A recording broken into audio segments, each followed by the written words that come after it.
Everybody, this is Harvey Sluggo Wasserman.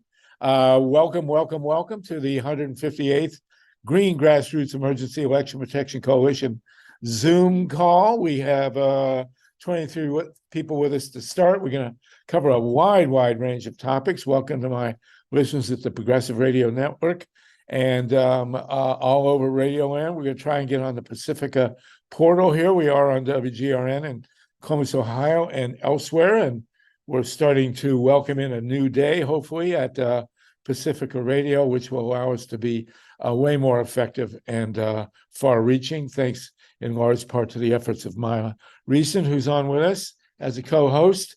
And Myla and I will be reinstating our California Solartopia show at 5 p.m. Pacific time. That will be 8 p.m. Eastern time on Wednesday, this coming Wednesday, on KPFK in Los Angeles. So we will be spreading the link to that. If people want to listen in, that would be absolutely great. I will note for those of you who are uninitiated to college football that I'm wearing my University of Michigan championship hat. The U of M beat Ohio State for the third consecutive time. It's a cause for global celebration, and hopefully we're going to see a Michigan-Georgia national championship game, which will be a heck of a game. I'm going to repeat that because Ray McClendon has just joined us from Georgia itself. Ray, are you on with us, Ray McClendon? Hopefully he'll be with us in a moment. So we have a huge agenda to cover. You know, we weren't on last week. We're going to start with Ray McClendon. There's a special session of the Georgia legislature coming up to deal with the issue of gerrymandering, redistricting, which is just really huge now. There's been a terrible decision on the Voting Rights Act, which we're going to discuss in detail. We're also going to talk about a wide range of other issues on election protection and grassroots organizing. Hey, Ray, how you doing? Ray and I are looking forward to a Michigan-Georgia national championship. Let's hope it happens. I think this is the best Michigan football team ever, but that's another story. So then Rachel Coyle is going to join us from Ohio. Another absolutely infuriating move by the Republicans in the state of Ohio. We are nonpartisan, but come on.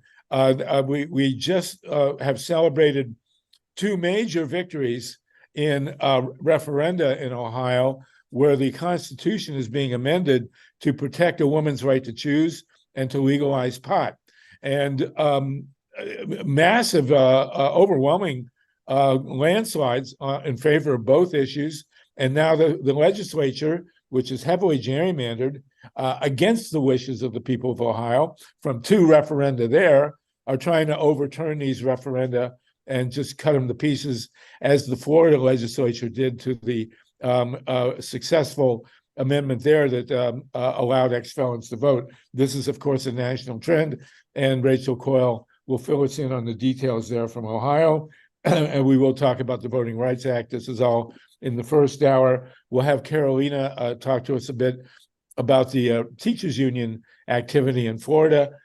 And we'll be joined then by John Carney, a buddy of mine from Minneapolis, who has started a very interesting and important high-tech recycling business, which is of massive long-term importance. We're also joined by John LaForge of Nuke Watch, who's in New York for the National Convention on the Limitation of Nuclear Weapons, and is also extremely informed on a very disturbing radioactive leak at the Monticello nuclear plant in Minnesota, near the headwaters of the Mississippi River. Joined also by Hetty Tripp, who's at the scene of the crime there in St. Cloud, and one of our great organizers. Hetty, it's great to have you with us. At the top of the hour, the second hour, we're going to start with an update on Diablo Canyon, the nuclear plant in California, which we're desperately trying to close as per an agreement in 2016, which the governor, who more and more people are talking about Gavin Newsom now as a likely Democratic nominee. I for president, I would say that the odds on Gavin Newsom becoming the presidential nominee for the Democratic Party are about 50-50 at this point in time, depending on Joe Biden and his ongoing age issues. But Gavin Newsom has just had a major interview with Sean Hannity, and they claim to love each other. So, watch out for Gavin Newsom. I will remind everybody that in the 20th century, in every presidential election, the taller candidate won. And Gavin Newsom, whom I've met, looks to be about 6'3" or 6'4". So hold on to your hats for that one. And then we're going to have a session in whatever time is left on the Middle East and on the Israel-Gaza situation. And I want to focus on what I think is the real cause in the short term, but also exceedingly important, is the role of Netanyahu in all this, and what we can do to tangibly, once we stop arguing about the origins of the state of Israel and anti-Semitism and the Palestinians and all that other stuff, what we really need to figure out is how to prevent the bombing from starting again, and how to deal with the leadership in Israel. In both cases, in terms of Hamas and in terms of Israel, these are situations of democracy denied.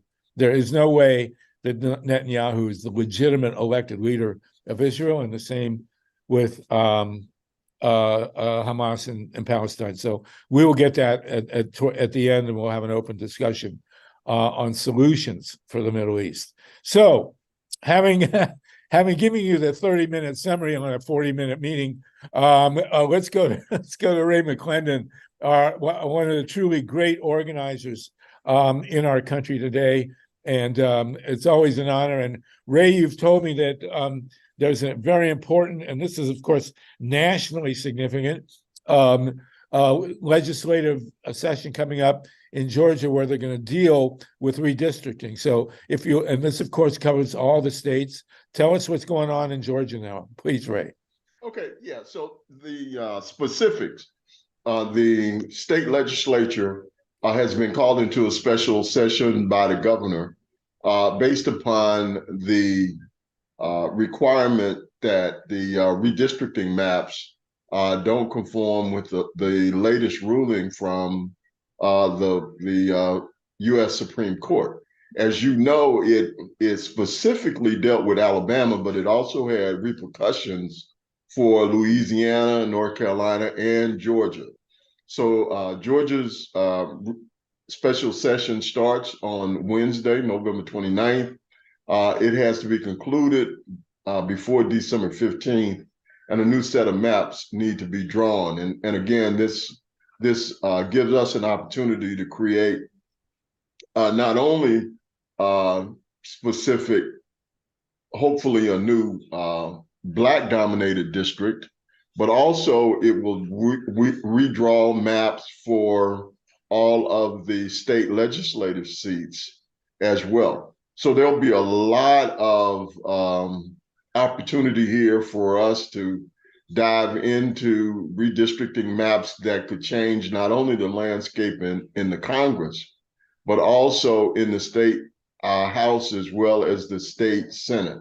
So there'll be a lot of eyes on this. We know that there are Republican majorities in both the House and the state Senate, but we're going to keep the sunshine on the process.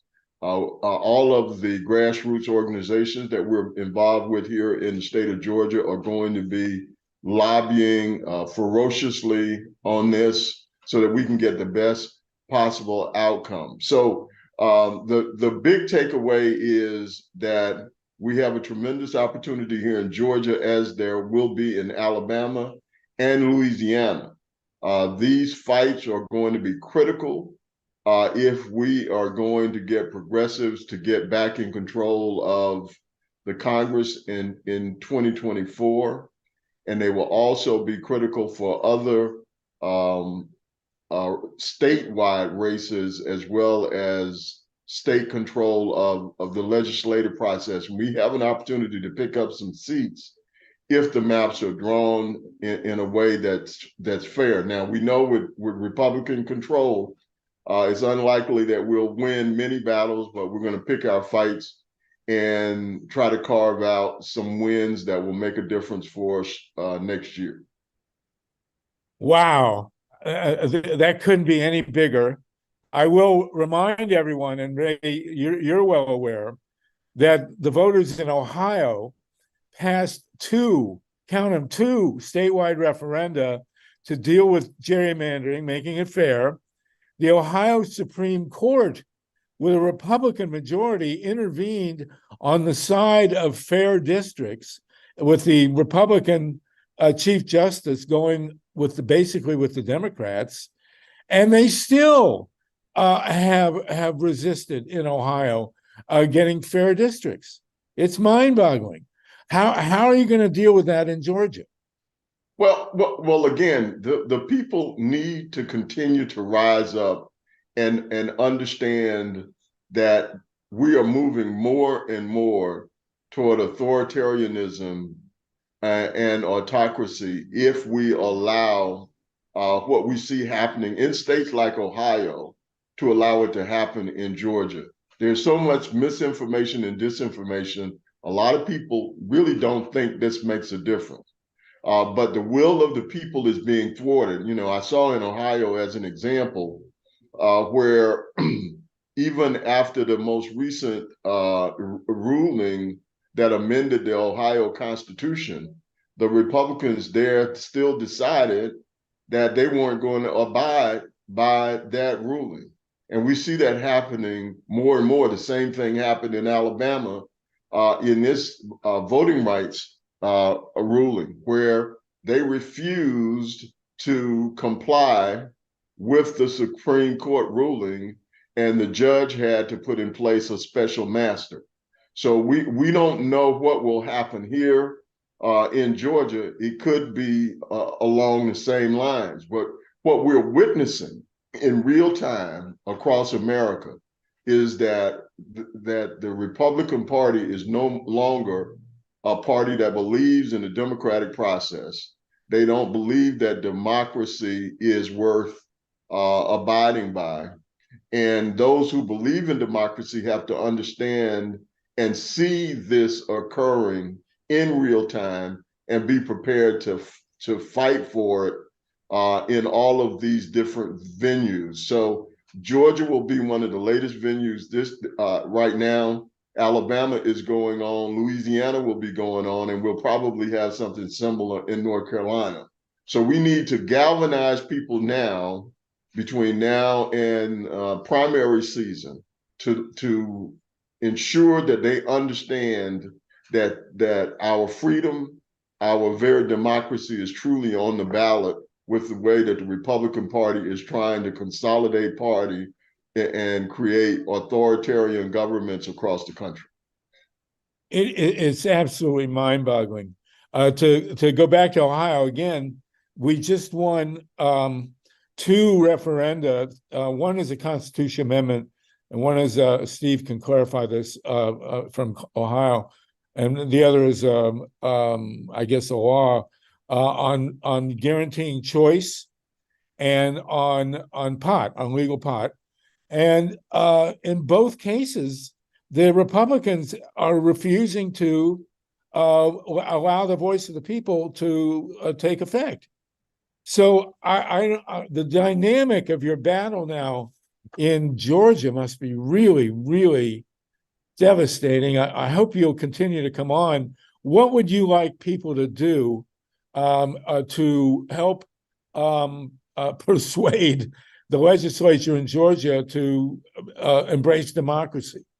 Well, anyone who lives in Georgia definitely needs to reach out to their representatives over the course of the next week.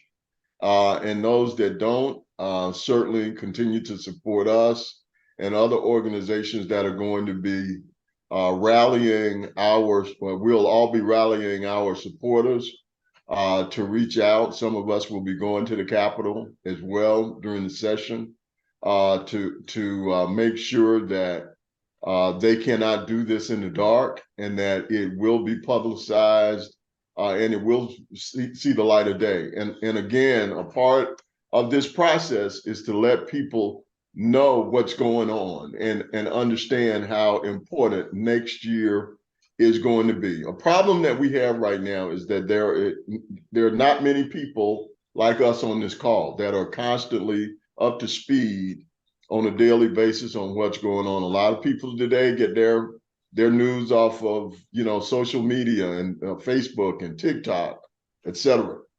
And they are not well versed on the true dynamics that are going on in the country. And so it's imperative that we take these opportunities to highlight that we're on the verge of losing our democracy if we don't fight against these authoritarian tendencies that are going on, not only with Trump, but also a rogue MAGA Republican Party that no longer values the rule of law or the tenets of the Constitution and democracy. Rachel Coyle's here. What we have 54 people on with us. What is the makeup of the legislature, and what's your level of optimism about getting any kind of decent outcome? Well, the good thing in Georgia is they don't have a super majority in both houses, and of course, the governor is looking to run in some other race. We don't know which one yet going forward. So he is a moderating force. So we don't have the same kind of legislative imbalance that you have, say, in North Carolina or in Louisiana. So we can put pressure on the governor. We can also put pressure on some of the metro area Republican Party members as well, to help to balance this out. Now, will it still be gerrymandered? No question about it. We need an independent redistricting commission here, as we do in most states, and we'd love to see that. But for now, what we're trying to do is make the best of a bad situation. Mind-boggling. It's really, really critical. Did someone jump in and want to say something? We do have Rachel Coyle with us, and Steve also from Caruso from Ohio. Rachel, you got the great Ray McClendon here with us. Can you explain to us what the Republicans, and again, we're nonpartisan, but this is who it's going. What are the Republicans now trying to do to the two referenda that were just passed on guaranteeing choice and legalizing pot? So thankfully, because with abortion, we passed it into the Constitution rather than into state law, a lot of the things they're saying they're going to try to do, we're hopeful will not happen. So for one thing, we had legislators sending out press releases saying that they were going to take away power from the Ohio Supreme Court to have jurisdiction over abortion cases. They were saying some absolutely crazy things. They were saying that the abortion amendment doesn't mention specific laws so that it wouldn't repeal any of the bans they had in place. But we're hopeful that those will not come to pass. The thing that is very concerning right now with those two issues is that with marijuana, they passed legal marijuana as a law instead of as an amendment. And the Republicans are threatening, and we expect them to do some things to it. One of the things I'm most concerned about is they're threatening to take where the money goes, the revenue from that, and give it, instead of giving it to, communities of color to make sure that the business owners are diverse throughout the communities in Ohio, they're going to give it to police and police training and build more jails. And those are the things we're hearing about right now. So we're very concerned about what they're going to do to marijuana. Okay, let's backpedal a little bit, because Ray's the focus of Ray's fight in Georgia is on gerrymandering. Ohio passed two referenda on gerrymandering. The Supreme Court, the Ohio Supreme Court, weighed in on drawing new maps. Where do we stand with new maps in Ohio now? We are currently operating under illegal maps, which is unbelievable. But so what we're doing, and I'm very excited about this initiative, is we're now in the process of gathering signatures. We're needing, over 400,000 signatures to get on the ballot for next November 2024, to put something in the Constitution that would ban all politicians from Ohio's redistricting process, current and former politicians, and create that citizen-led commission that you were talking about that they have up in Michigan, that we've seen work around the country. So that is what our goal is now to take all current and former politicians out of the process entirely so that they can't just violate the laws that we passed the last two times you mentioned.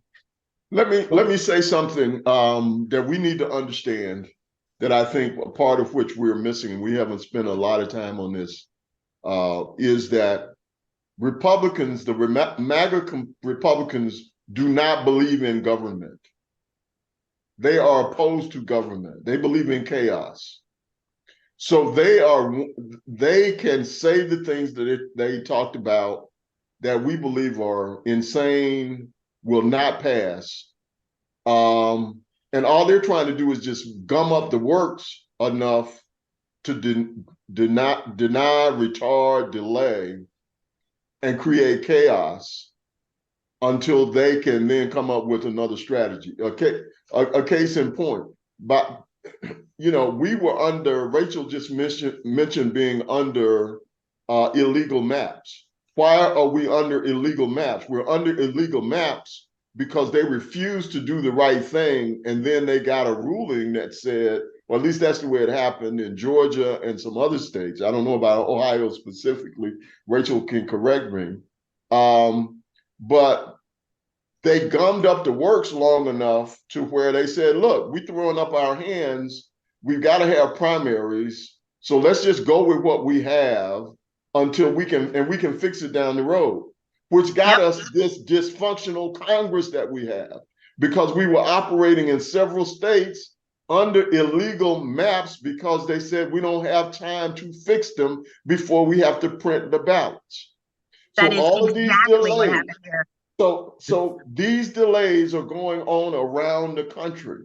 Mm-hmm. They knew exactly what they were doing in Alabama when they refused on remand of the Supreme Court's decision, and they still came back without giving a second Black district. And now the special master has it. And the same thing is going on in Louisiana. And what they're trying to do is run out the clock so that we end up in 2024 and they can say, well, we tried, you all tried, the legal process mucked it all up. We got to print a ballot. And so let's just go with these same gerrymandered maps in order to maintain the dysfunction that we have in the Congress today. It is fascinating to hear you talk about that, because that's literally exactly what happened in Ohio. Those same words were used. We're out of time. We have to have a primary. Let's just use the maps we already have, even though we know that the court ruled against them. It's like you could be talking about Ohio or any state. Well, this is now a cookie cutter strategy, obviously. Exactly. It's a national strategy, Harvey. And we've got to be, again, we've got to be wise to this. And that's why we've got to challenge it every time, and we got to get the information out to people to let them know that this is disingenuous. They're lying to you, and they're using this in order to maintain the status quo and deny the power of your vote. Well, Rachel, you said there's a petition going for another ballot a measure in 24. What does it say that's different from the other two that we already passed in Ohio? Yeah, so if anyone wants to help, you can help anywhere around the country. It's citizensnotpoliticians.org. I love that name. It would literally ban anyone who is a current or former elected office holder from participating in the redistricting process. And it would set up a 15-person citizen commission, 5 Democrats, 5 Republicans, and 5 independents. And there's a whole ridiculous process for making sure that the people on the commission are actually qualified. Former Supreme Court justices and judges would be selecting from a pile of resumes that people would submit, essentially, to make sure that no politician could draw a map for their friends or buddies or themselves. So it really is, we're not just banning gerrymandering, we're setting up an entire system and banning entire groups of people from using it. Well, you know, the what we call the Schwarzenegger solution came in California in 2008 and 2010. My understanding is that Schwarzenegger put in $3 million of his own money, and these two referenda passed, one for the legislature and then one for the congressional districts, and they set up a nonpartisan or a multi-partisan commission in California, which people seem to like. And then the legend is, this is why I love history, the law of unintended consequences. Arnold Schwarzenegger, as everybody knows, had an affair with his housekeeper, and they had a son. And his son, that son, whose name is Joseph, went to the University of Michigan and got Arnold to come in there and help with the redistricting in Michigan. If the kid had gone to Ohio State, we'd probably be in better shape. But nonetheless, maybe we'll go there for grad school. But, you know, so Ray, I'm sure you're aware of the California model, which people seem to like as a multi-partisan. My understanding is that some of the commissioners on the California Commission are actually chosen at random. That anybody can apply, and they put your name in a hat, and people are on the commission without having been reviewed at all. Is that true? Do you know if that's true? I do not know. Okay. Well, listen, Ray, put the contacts to your organization, please, in the chat. And if you'll come back next week, both of you, because then we'll have the session will have started in Georgia, and you can give us the gruesome details. And we will try and everybody needs to support this in Georgia and follow what's going on in Ohio. And this is nationwide. I know in Wisconsin, the gerrymandering situation is completely out of hand, and people are trying to deal with it there. And as I say, there was success in Michigan. I believe we actually have a reasonably sane districting process in Michigan. Is that true, Rachel? Yes, and we have based this new process that we're hoping to put in place on the success of Michigan. Okay. So you should be in touch with Ray on this. And we need to have a serious national coalition, which Ray clearly is, and you, Rachel, are clearly in the vanguard here, which is why we have these calls, to make a nationwide impact on this. Yeah, I hope you all understand. There is a big part of the current gerrymandering problem. It's always been, the term gerrymandering dates back to the 1812. Elbridge Gerry was the governor of Massachusetts, and he rigged the districts, and they were so convoluted. Somebody said they were like salamanders. And that's where the term gerrymander came from, Elbridge Gerry and salamander. So this dates back, 200 years. But at any rate, we need to deal with this, and you guys are in the vanguard here.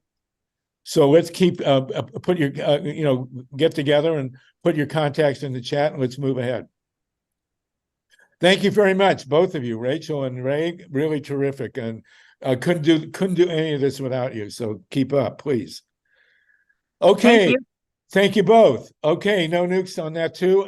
We're going to go very quickly. We want to get an update on the teachers union fight.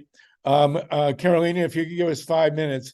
And then I want to go to Minnesota and Wisconsin. We have a leak at a nuclear plant in Minnesota. And we're also joined by a really great activist, John Carney, who I've known since the previous century, who's doing some really great high-tech recycling that we need to deal with. And also, by the way, next week we'll go into detail on the Voting Rights Act. There's been some really terrible decisions now on the Voting Rights Act nationwide, and we will go when Ray comes back next week, and we'll also be joined by Andrea Miller. We'll go deeper into what's going on with the Voting Rights Act as well. But go ahead, Carolina, real quick. on the teachers' situation in Florida.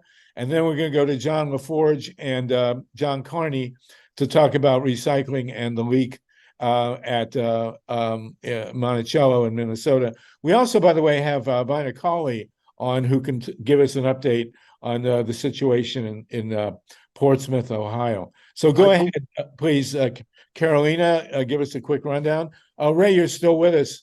Ray, I did want to mention that we didn't discuss the Voting Rights Act this week, but I want to go into detail on it next week as well, because that's a big deal. Okay? Excellent. Okay. Hi, everyone. And hi, Harvey. Very happy to talk about the teachers' situation in Florida, but it's not unique to Florida. It's actually happening in many other states throughout the country, that Republicans passed bills that attack public sector unions and teachers unions particularly. Here in Florida, it's a very particular situation because the second largest union of Florida is the United Teachers of Aid. And the United Teachers of Aid has been targeted and admittedly targeted by the Freedom Foundation. And they created another group that it's called the Miami Education Coalition. They're trying to convince teachers that this is another union that wants to challenge the UTD. But the reality we know is that the Freedom Foundation, which is funded by people like the Koch brothers or Betsy DeVos, are people that don't want to form another union. They actually want to get rid of public sector unions because they want to get rid of public education per se, because they own already some charter schools and they want to make education private. And that would be a serious thing for communities. And there's going to be some people that would get in loops, like you get some voucher for education, like it's happening here in Florida. You could request a voucher, but the voucher is just $9,000, and then you're left with schools that are charters that could charge $30,000 and more per school year, and so the $9,000 are just a drop in the bucket, and some people are not going to be able to afford to get an education that would be an absolute catastrophe for our communities and for the chances for people to have an opportunity of thriving. So we want to protect our teachers union, not only because it protects workers, but also because it protects our community and it gives us a chance of progress. And as you know, education is a large equalizer, and we understand that, and we take this very seriously, because it would be a tremendous loss for an entire county to lose the capacity of having a good education, a quality education that gives you a chance for having a fighting chance in life. So it's really important that we all stand wherever you are, that you figure out what's the situation with your teachers union locally in your state. Here in Florida, the bill was SB 256 that was passed into law in the last legislative session, and it's now going into effect, and it forces unions to not only increase the number of their minimum membership to 60%, which is very hard to do in areas like Miami, where there's an intrinsic problem because we have a large pool of teachers and people in the community that are from Cuban descent and from Venezuelan descent that have been that have had an exposure to unions that it's not the real exposure to the labor movement, where there was maybe some leakage of information to the government and stuff like that, and they're frightened of government involvement in their deals. We are educating our members and letting them know that they are public sector workers. So there has to be some form of political involvement of the union, because we're negotiating with elected officials for their salaries and for their labor rights and the quality of education altogether as well.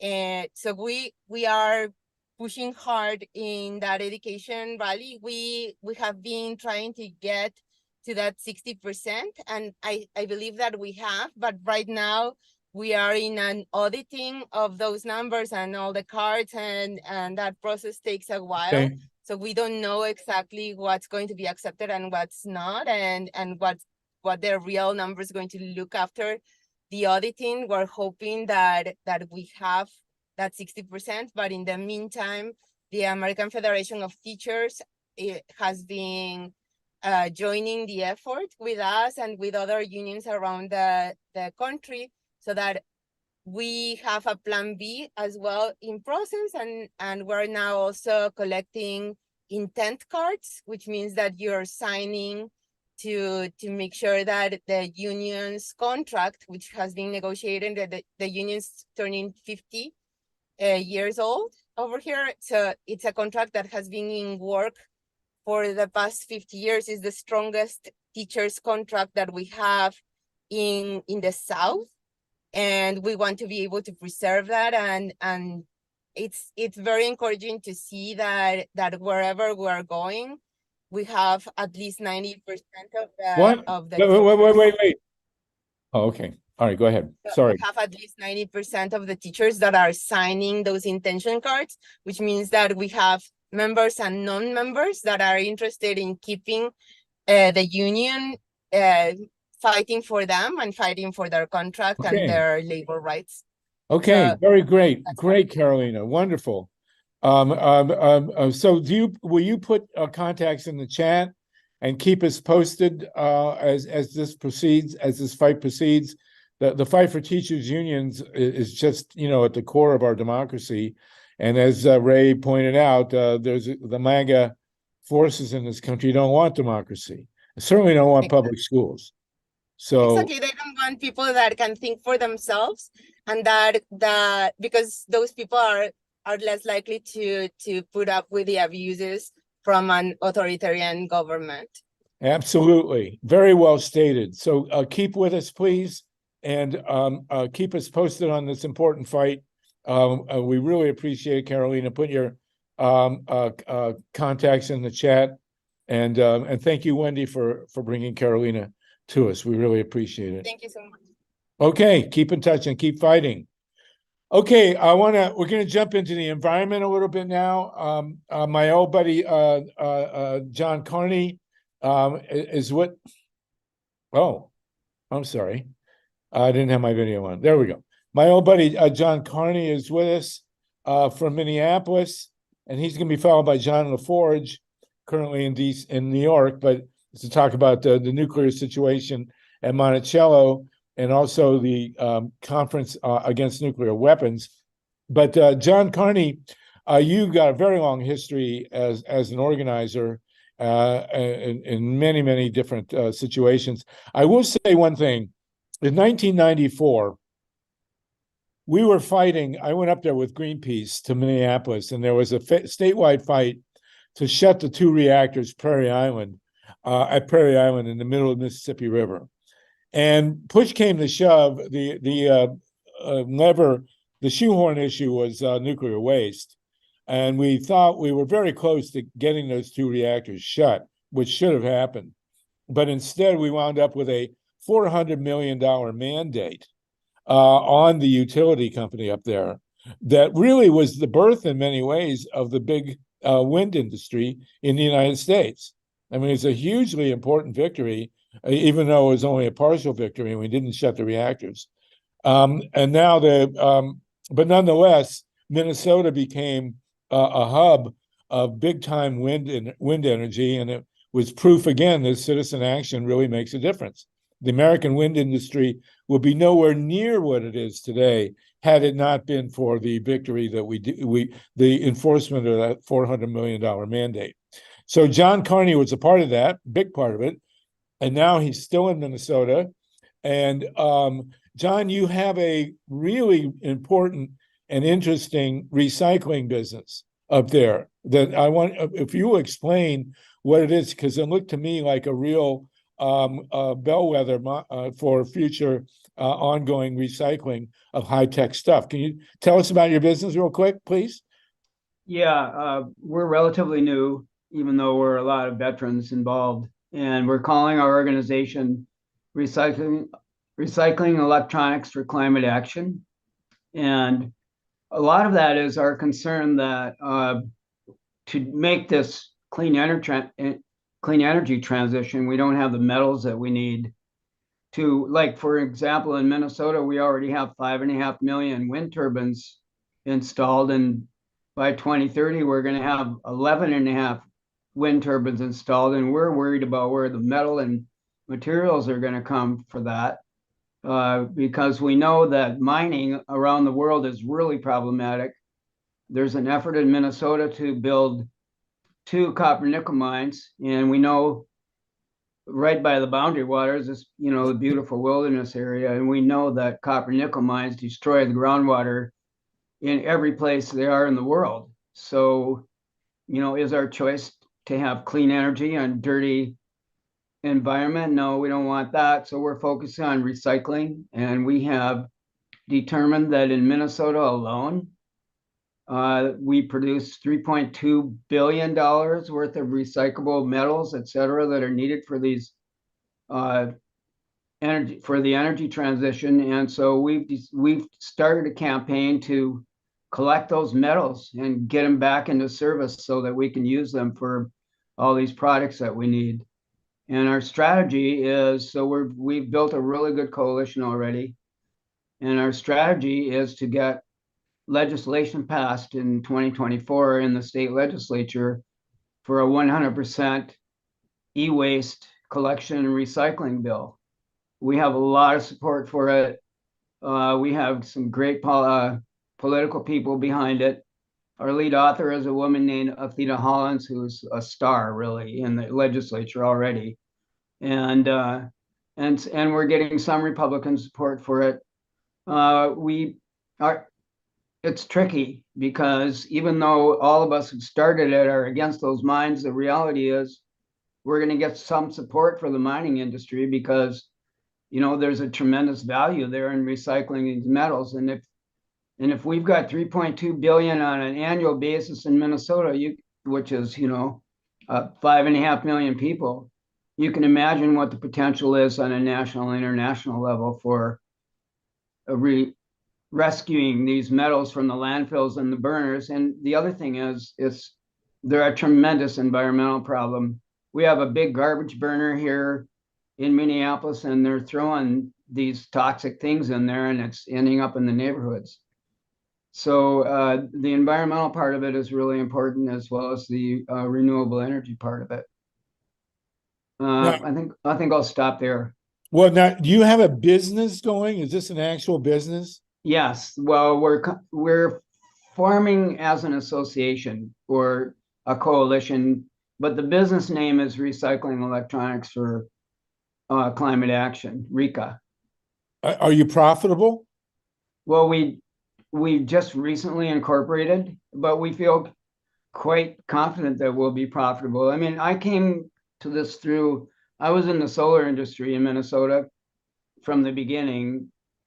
Though as you said, the legislation in 1994 was great for the wind industry, but we basically had no solar in 2009. So we organized a really vibrant association, and we're now number 15 or 16 in the country as far as solar installations.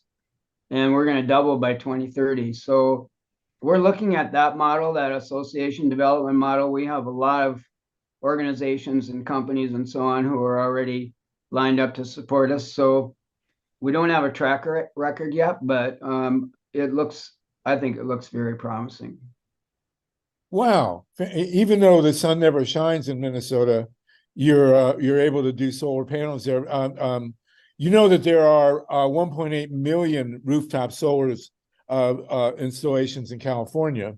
Is your focus on solar in Minnesota, is that on rooftop, or are you doing rural-based farms? Well, we have one of the two top community solar garden programs in the country. I think New York might have just passed us up by a little bit. So a lot of our megawatts installed are community solar gardens, which have a diversity element to it, which is really important. But we also have quite a large, healthy utility scale market going. And we also, residential market is going quite well also.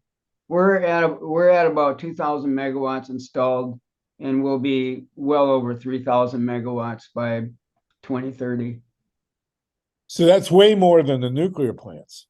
I mean, California gets way more solar electricity than it does from the two reactors at Diablo Canyon. Is that Yeah, the situation with Prairie Island and Monticello and we're Minnesota? getting about 1,700 megawatts out of Prairie Island, and so there are two GE Mark I reactors at Monticello. Those are the ones that blew up at Fukushima. And we've got a reactor at Prairie Island right in the middle of the Indian reservation, or the band. Yeah. So all three of them on the Mississippi, of course. So let's segue now. John, that's great. If you'll put the name and any and all contacts to your business in the chat, that would be really great, because this obviously has to go nationwide. I mean, one of the things that when you read anti-solar screeds and anti-wind, they all say, well, we're going to wind up with all this trash. And clearly, do you have a plan for recycling turbine blades, the big blades? We don't, although I heard recently there's been quite a bit of progress on figuring that out. But we do have a plan for recycling solar panels. And the first thing that we're going to do is get a ban on landfilling solar panels, and that is going to provide the incentive that we need to get the recyclers geared up to handle the panels that are going to be more and more need to be recycled. Now, I know this is kind of a national crisis, but we need to take that argument away about that their anti-solar people are using the argument that, the panels just get thrown in the landfills. Well, there aren't going to be any panels thrown in landfills in Minnesota after about two or three more years. Wow, man, good for you. That's really, really critical. So stay with us. I know we've got some people with hands, but I want to segue and join in the issue at Monticello now. So into this, and then we'll take people questioning. I want to make sure we get John LaForge in. We have 62 people with us, and John Kearney, it's great to see you, man. It's been like 30 years. Good to see you too. Both of you, John LaForge and John Carney. Do you guys know each other, John and John? No. Okay. I've been hearing about John LaForge for a long time. Like back in the No Nukes, he was really important. Well, I'm sorry to say we haven't met. Yeah. I don't think we ever met. Here you are, and we are still in the days of No Nukes, as it turns out. But John LaForge and Hetty Tripp is also with us from St. Cloud. I think she may have left. As I say, now we have 63 people with us. John LaForge, you run or are part of a truly great, well, hi, Hetty. You have a truly great publication called Nuke Watch, which has been with us for decades and is a tremendously important source of information and sources on nuclear issues. It's one of the very best publications, and I want to compliment you on the decades of work keeping Nuke Watch going. It's really fabulous. So you're based in Wisconsin, but we do have this old reactor at Monticello. And by the way, the two reactors are at Prairie Island and one at Monticello. Monticello, I believe, is one of the 5 oldest reactors in the country. I mean, it's really old. And there is a leak, and it's just shy of the headwaters of the Mississippi, which means, God forbid, anything radiation coming out of the Monticello is going to go all the way down the Mississippi. Same with the 2 reactors, which are, by the way, in the middle of the Mississippi River and have been flooded. But nonetheless, what's the current situation with the radiation at Monticello? Well, thanks, Harvey, for inviting me on. Yeah, it's you're right. It's a 52-year-old reactor. It's a jalopy that's been rebuilt, refashioned several times under orders from the NRC. It's had many disasters or accidents over the years, just short of disastrous. And at the moment, they're trying to prevent the tritium that's leaking from corroded underground piping there from reaching the Mississippi River.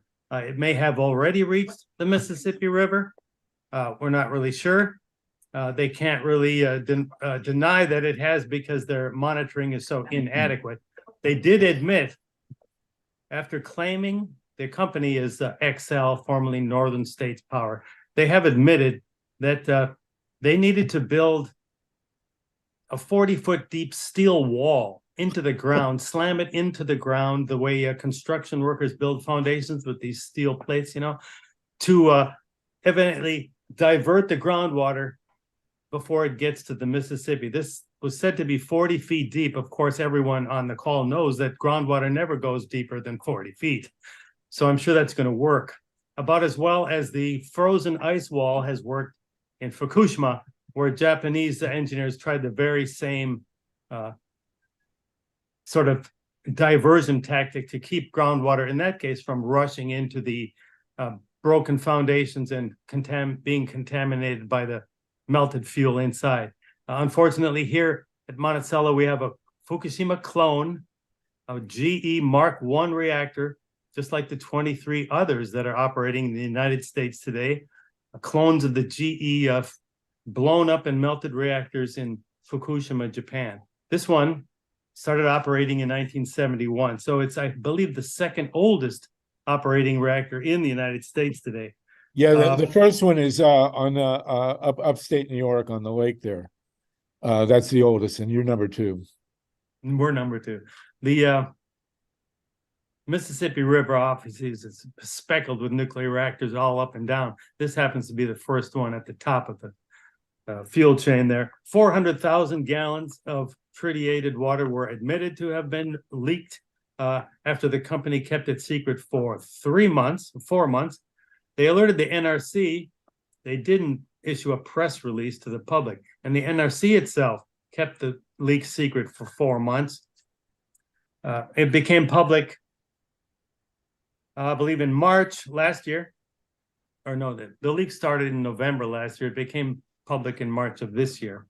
The original water was reportedly, according to XL itself, to have been contaminated with 5 million curies per liter of tritium, which, after consulting experts on the subject, amounts to primary coolant, highly radioactive water.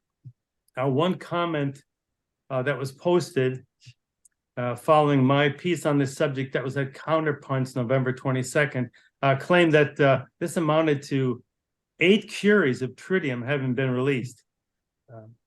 I'm not sure about the scientific accuracy of that estimation, but it could be true. The company had said initially they stopped the leak, replaced the pipe. A month later, they found that, it was still leaking. This container they had diverted this leak into was overflowing. It happened to be big enough, so they had to stop the leak again. And in fact, they shut the reactor down temporarily, which has yet to be fully explained. Why the reason for a shutdown when a leaking pipe outside the unit had to be replaced. There have been several NRC reports issued, most recently just a couple of weeks ago, about the event. It's very interesting reading to see that this problem is chronic nationwide, as even reported by the Associated Press in 2012, which did a long series on aging nuclear reactors, found that 48 reactors in the United States have leaking underground pipes after being bombarded with neutron radiation for 40, 50 years, like Monticello has. These pipes corrode and leak. So we know that at Vermont Yankee, the same problem. ultimately led to its shutdown because the company lied about the leaking underground pipes. There are miles and miles of these corroded pipes that go uninspected for decades under operating nuclear reactors. This is just one of them. Okay. Well, so is there a movement in Minnesota to shut this thing? I mean, who needs it?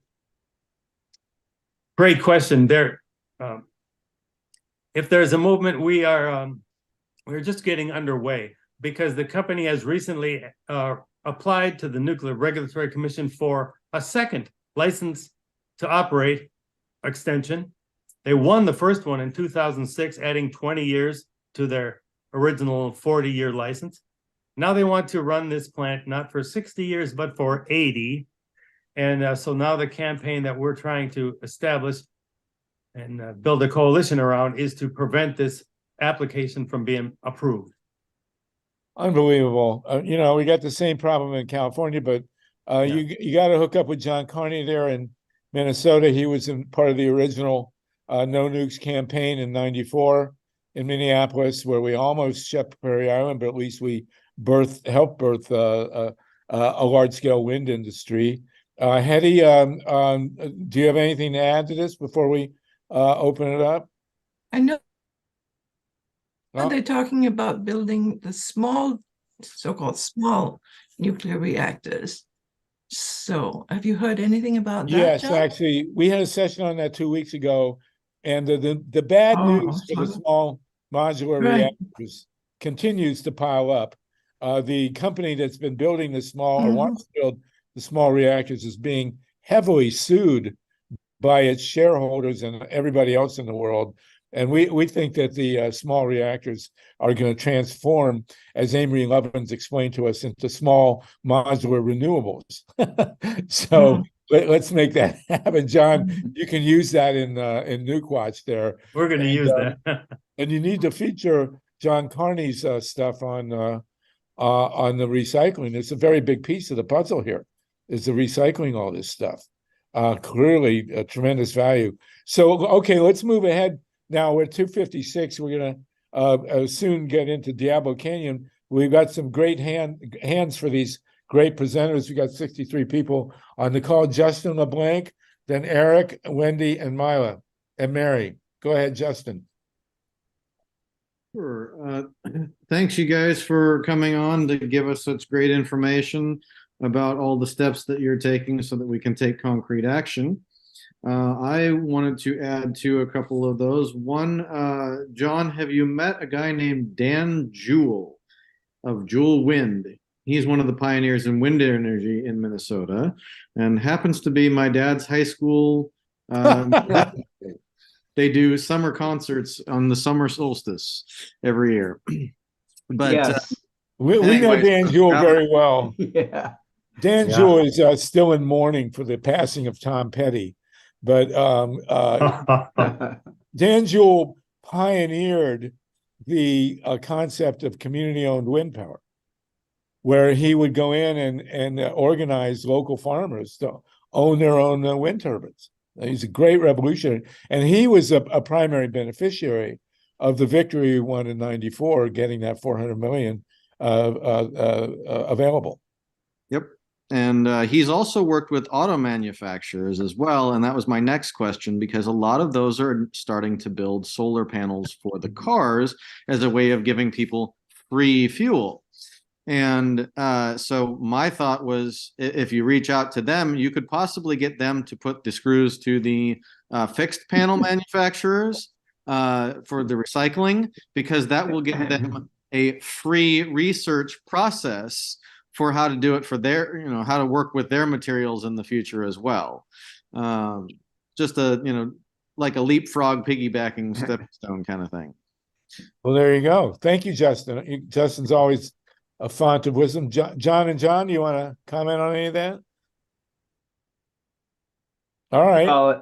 I can comment on the, so I worked for the Solar Association for many years, and I'll have to be careful about talking to the solar manufacturers about the idea of having the car manufacturers produce solar panels, but it's an association, we work with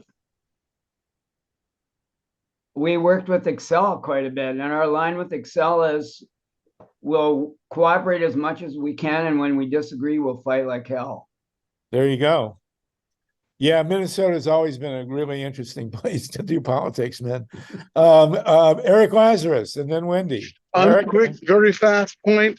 I met two material scientists who claim to be the only people in the world who really have mastered recycling on wind turbine blades.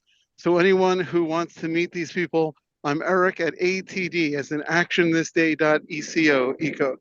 I'll put it in the chat, but anyone who wants to meet, I don't know that they're the only people in the world who've mastered this, but that's what they claimed. I'm Eric at atd.eco. Thanks. I saw an article somewhere where they're cutting up these old wind turbines, which are, of course, fiberglass, and making park benches and stuff like that.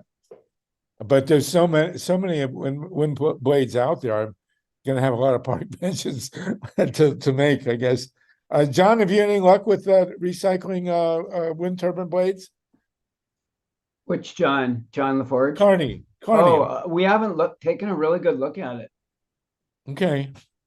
All right. We have to, because I've heard that it's quite an amazing challenge. Yeah. They're so big. Yeah. But all the fiberglass you could ever want. Wendy Liederman, and then Mila, and then Mary. Go ahead, Wendy. And we're joined by Linda Seeley is with us as well. And we're going to go, when we're done with this, we're going to go into Diablo Canyon. We want to say hi to Camilla Reese and hope she's doing better. It's good to see you, Camilla. John Steiner, good to see you with us. Dave Saltman, we're going to talk about the Middle East in a few minutes. Go ahead, Wendy, go ahead. Thank you. Yeah, another hugely important point that is just amazing about your work, John Kearney. I mean, both Johns, your work is amazing. We really appreciate having you. The human rights catastrophe of mining for lithium and cobalt, and I mean, it's the thing that nobody wants to talk about, but what you're doing would revolutionize that. And I really hope that you're in contact with some of the human rights groups and the people that are trying to get attention on what's going on in Africa and the child labor being used, because you are the tangible solution for that. So I hope you're working with them. And my dear friend Maya Van Rossum, who's with us, put in the chat before, she's wondering if you guys are accepting investors. And I just wanted to mention, I can't help but plug my dear friend who's become a regular part of our group here. She wrote this book, Green Amendments. She's had some amazing successes in the nuclear realm of stopping permits because of constitutional amendments that allow for the rights of nature and the rights of people. So hopefully you guys can all exchange info. But if you're looking for investors, that's a question for you guys. Thank you so much. John Carney, are you looking for investors? Yes, definitely. Okay. Thanks, Wendy. I will. I haven't put my contact information in the chat yet, but I will. Please do, yes. And I want to note, by the way, it really irks me. There's a lot of course, hand-wringing over, and rightfully so, over the mining of cobalt and lithium and the other rare metals that and earths that go into the solar stuff. But these same people never want to talk about uranium mining, which dates back to the 1500s, actually. Uranium was called pitchblende, and there were people digging it up, and they all died of mountain sickness, which we now know was lung cancer. So whenever we bring up the pitfalls of rare earth mining, we need to deal with uranium as well. But John, it's good you put your chat in, and it's good to know you're looking for investors. We'll certainly spread the word. Mila Reeson, and then Mary, and then Alex. Go ahead, Mila. Oh, thanks, Harvey. John LaForge, you were talking about the extraordinarily large amounts of radioactive tritium, which is radioactive hydrogen, that is being released at that decrepit nuclear power plant. But it's also being dumped into the Pacific Ocean by TEPCO in Japan. And at Lawrence Livermore Labs, there's been a problem with tritium available for children to inhale in the area surrounding the labs, where they have fountains where children play. very close to tritiated water. And I'm just, and for years, we've been hearing from the nuclear power industry that, oh, it occurs naturally, no problem. And I wonder if you, John LaForge, or Linda Seeley, or Harvey can speak for a moment about the problems if you ingest or inhale radioactive hydrogen, aka tritium. John LaForge, you probably know something about that. Yeah, thanks. The well-known expert on the subject, Arjun Makhijani, who's going to be a guest with Nuclear Energy Information Service this Thursday and present on the dangers of tritium. Highly recommend tuning into his Zoom on the dangers of tritium, because he's a much Do you have better... a link to that, John, we can put in the chat? Yeah, I can post it earlier. Arjun is great, and it'll be a very interesting piece. So go ahead, please. I can say a couple of things about it that I dug up for the piece that I wrote about Monticello. The tritium emits beta radiation in the form of these fast-moving particles, and the U.S., even the EPA and other authorities say beta particles are more penetrating than even alpha particles, which are bigger. They're capable of penetrating the skin and causing radiation damage. Now, this counters what the company, Northern States Power and Xcel, say. Oh, this is low level, this is extremely mild radiation.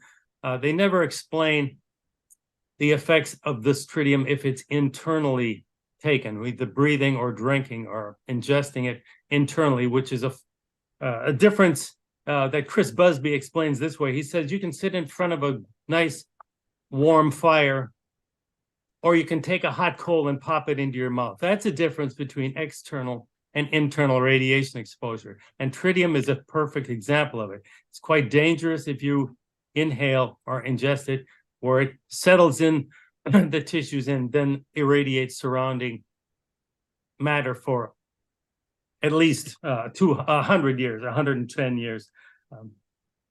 Rosalie Bertel says if beta particles are inhaled or ingested, they inflict biological damage more severe than an external exposure. Well, that's what we're all saying. So we need to counter what the company keeps saying about this, how mild and harmless it is. And we also need to be aware of how the company gets away with it. In Minnesota, I would like to add this one thing. In Minnesota, probably funded by Xcel and Northern State Power, there's this greenwashing group called Generation Atomic. And it's supposedly trying to rope in young people into a career in the ever ubiquitously beneficial nuclear power system. So Generation Atomic is something to look up and to comment with, and even follow their little seminars and forums and speak up, because they're full of Nuclear Energy Institute propaganda, and they're convincing a whole group of young people that their narrative is true when it's just nothing but lies about nuclear power. Okay. Well, listen, we need the oldest reactor in the U.S., by the way, is 9 Mile Point, which is up in upstate New York, and I think Monticello is the second oldest. So we need to, and you know, this tritium that comes out of Monticello goes all the way down the Mississippi River, all the way to New Orleans, for God's sake. So you know, I mean, let's deal with it. Thank you for that, John LaForge. Mary Stonewall, you had something, and then I think Alex had a hand, and then we're going to move on to Linda Seeley and talk about Diablo Canyon. And then after that, we'll deal with the Middle East. Go ahead, Mary Butler, please. I have asked her to unmute, so let's see if she can do that. Okay. And Alex, you wanted a word? Alex Dubrovsky. And then John LaForge and John Carney, it's great to have you both with us. Sorry, I can't hear. That was Alex. So Okay. he's now muted. Mary is here now too. All right, Mary, go ahead, Mary, please. Ceasefire ends. Israel will go. Okay. Mary, That was Alex once again. So yes, please, Alex, thank you. It's good to have you on, Alex. Thank you very much. for your input. Did you want to say something very quickly, Alex? Okay. Say that the truth has been extended for 2 more days. Well, Can you hear me? we're having a pair of technical challenges here. Yeah, Does anyone? the problem, yeah, Alex just wants to say he agrees with what we're doing and thank us, and we appreciate you being here, Alex. But please, everyone, if you're gonna raise your hand, make sure you don't have a TV or a radio or something else going in the background. We have Okay. enough trouble following one show at a time, let alone 2 or 3. Yeah. Thanks. All right. Thank you, Mike Hirsch, for that. And I want to thank Steve Caruso for his incredibly steadfast and steady engineering here, Mike as well. And of course, Wendy for bringing in so many great people. We appreciate it, all of you. Tatanka Bricka, it's good to see you. Dennis Bernstein, host of the Flashpoint show, is with us. Great to have you, Dennis. And Dave Saltman, a great expert on the Middle East, will be with us as well in a couple of minutes. Linda Seeley, you're with the Mothers for Peace. You're our perennial mother, our den mother. And Benny DiStefano is with us as well from LA. We're going to, maybe you can give us a quick update on Assange as we segue over. But let's hear from Linda Seeley, the latest at Diablo Canyon. What's doing? Well, a lot. I want to encourage every single person on this call who lives in California to call both your state senator and your assembly member and tell them that they need to write a new law to reverse SB 846, the law that they wrote to keep Diablo Canyon open. And it's because we have like 6 points that we're meeting almost daily with state legislators to give them this message. And what the message is number one, we don't need Diablo Canyon. We have plenty of renewable energy to replace the 2,200 megawatts that's produced by Diablo Canyon. Okay. This is like kind of reverse order our priorities. Okay. The second is the fact that it's a huge expense that the advocacy group for monitoring costs of energy in California has estimated that if Diablo Canyon stays online till 2030, it's going to cost the the ratepayers $10 billion to keep it online when we don't even need it.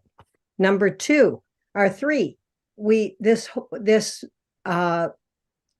law that they wrote a year ago in September, SB 846, to keep Diablo Canyon open for an extra 5 years, has within it, the law says that this has to be a prudent decision based on the available data. Well, the fact is that the decision that's coming up by the California Public Utilities Commission to keep it open is imprudent. That they haven't done their due diligence, that they don't have the info, a finalized report about the costs. They don't have a finalized report about the availability of renewables. They don't have a finalized seismic report, and they don't have a finalized report about the amazingly dangerous reactor vessel of Unit 1 at Diablo Canyon. Okay, our next ones are seismic. Like I just said, they were in SB 846. They relied upon the Nuclear Regulatory Commission to order PG&E to do updated seismic studies. Well, the NRC did not do that. Okay, PG&E is making this kind of limp effort at. They're not even doing any studies. They're doing a literature review, and they're picking and cherry picking the data that they want to use. And the fact is that the Mothers for Peace has hired an expert witness who's a professor of seismology at UCLA, who says that the faults that run directly under the plant, there are two of them that run directly under the plant, and those are called thrust faults, which means that if they go off, they don't go like that, they go like that if they go off, which means that there is a tremendously greater amount of ground motion or destruction that happens if one of those things actually lets loose.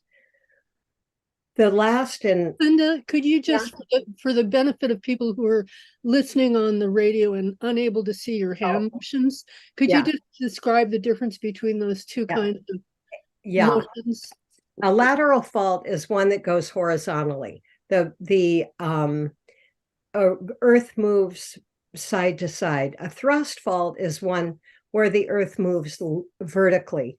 It pushes up. That's how we got the Rocky Mountains. Those are thrust faults. It's how all mountains are created like that.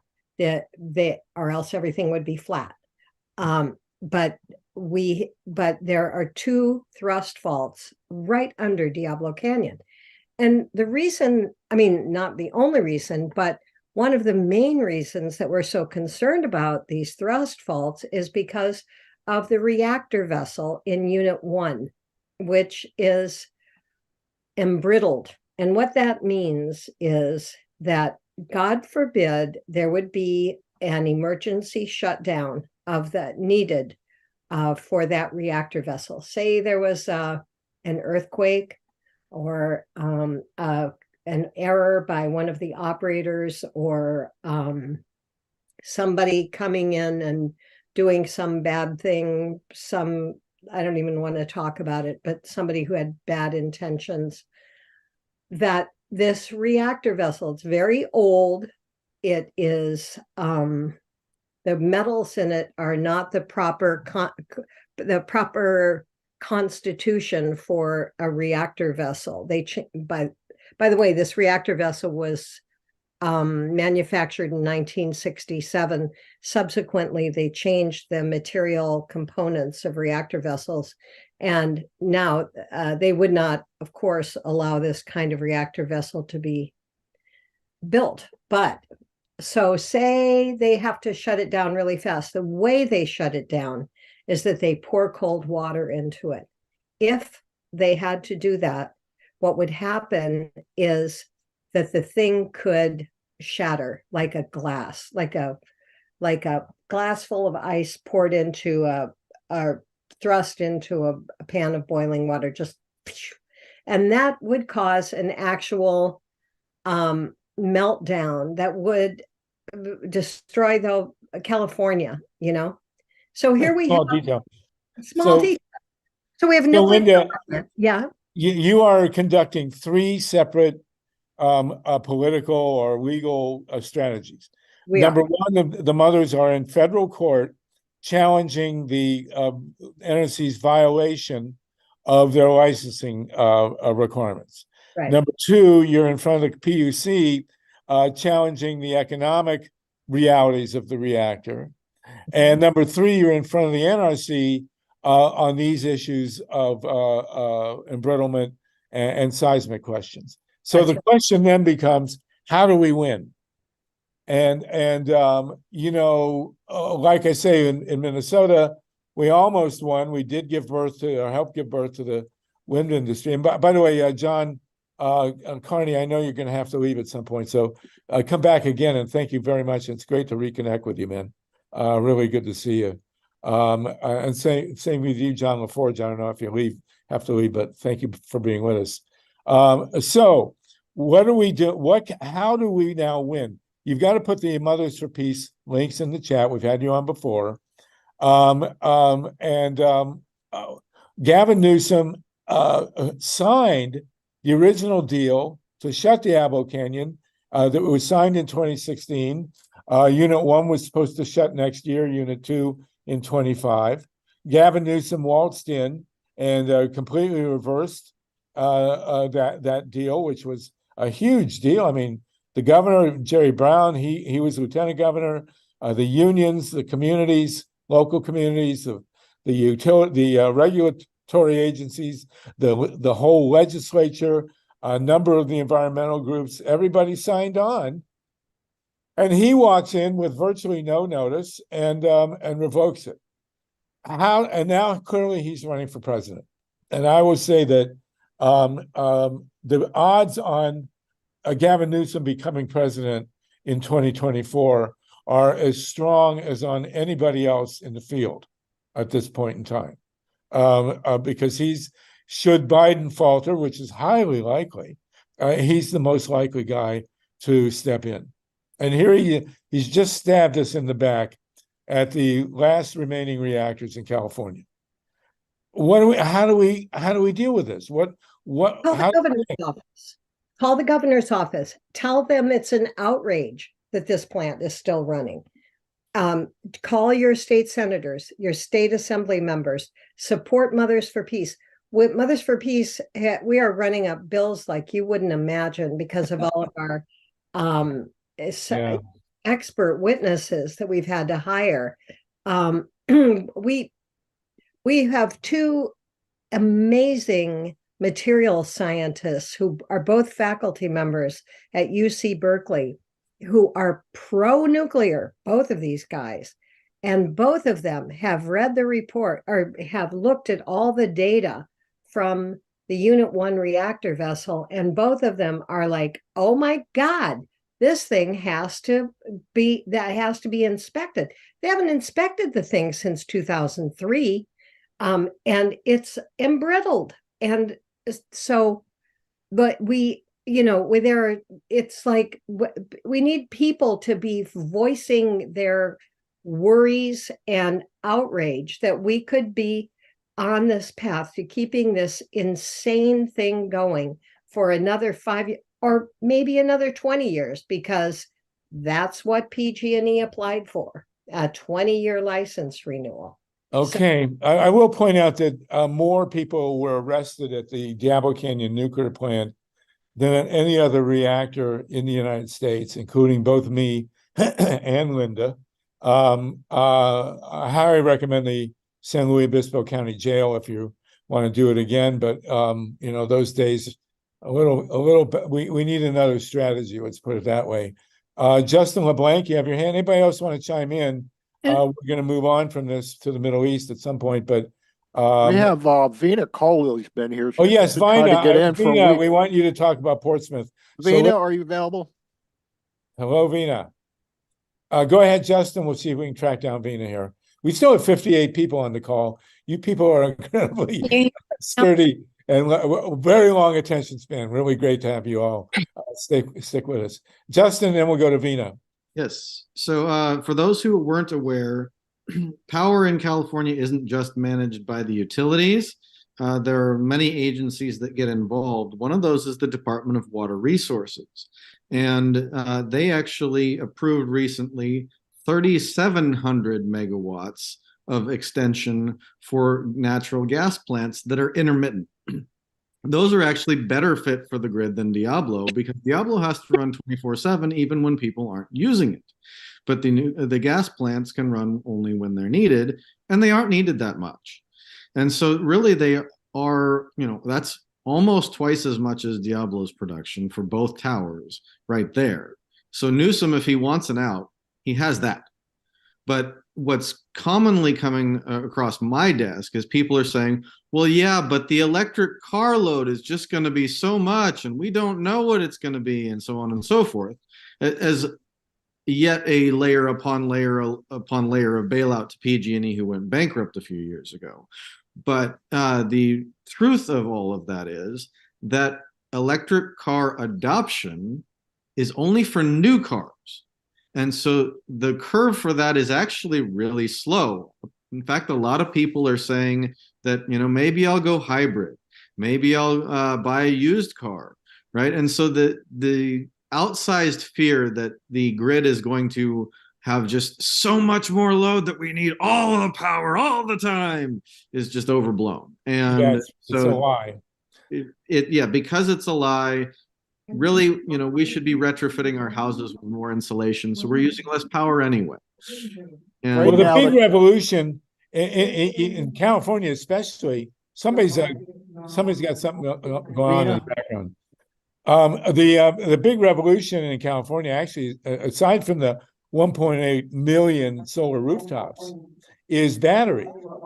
And somebody got a mute or whatever, but we have enough battery power in California that twice batteries have saved the grid from blackout.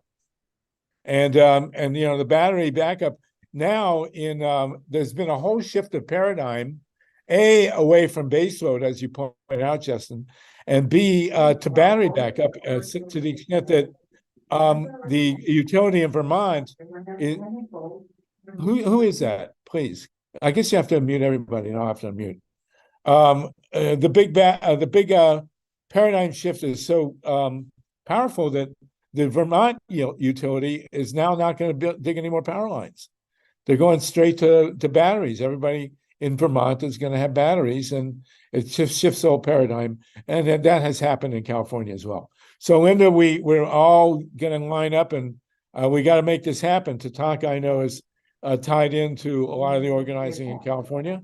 We just need to make this happen. John LaForge, go ahead. John LaForge, and then we're going to go to Vina Colley in Southern Ohio. And then we'll go to the Middle East. Go ahead, John. Hold on. Good transition point here, because of the the reason I'm out here in New York. We aren't going to get a solar revolution or a renewable energy revolution with $1.7 trillion of U.S. tax money going to the nuclear weapons industry over the next 30 years. This week is the launch of the second meeting of states parties to the relatively new treaty on the prohibition of nuclear weapons, which the U.S. has been strenuously fighting against, along with the other nuclear weapon states, for 4 long years now. The treaty came into force 2 years ago. The states parties are now 69 that have joined the treaty and are trying to push the nuclear powers into signing on to this, save this money, stop this waste of resources and the threatened use of nuclear weapons. And it's a tough haul, so it just indicates how much a broad front we have to struggle with, not just on nuclear power, but on nuclear weapons as well. Well, many of us believe that this crazy backing of commercial reactors, which are, the average reactor in the United States is 93, soon to be 94, and that'll be the last. The average reactor in the United States is more than 40 years old, and they make no economic sense whatsoever.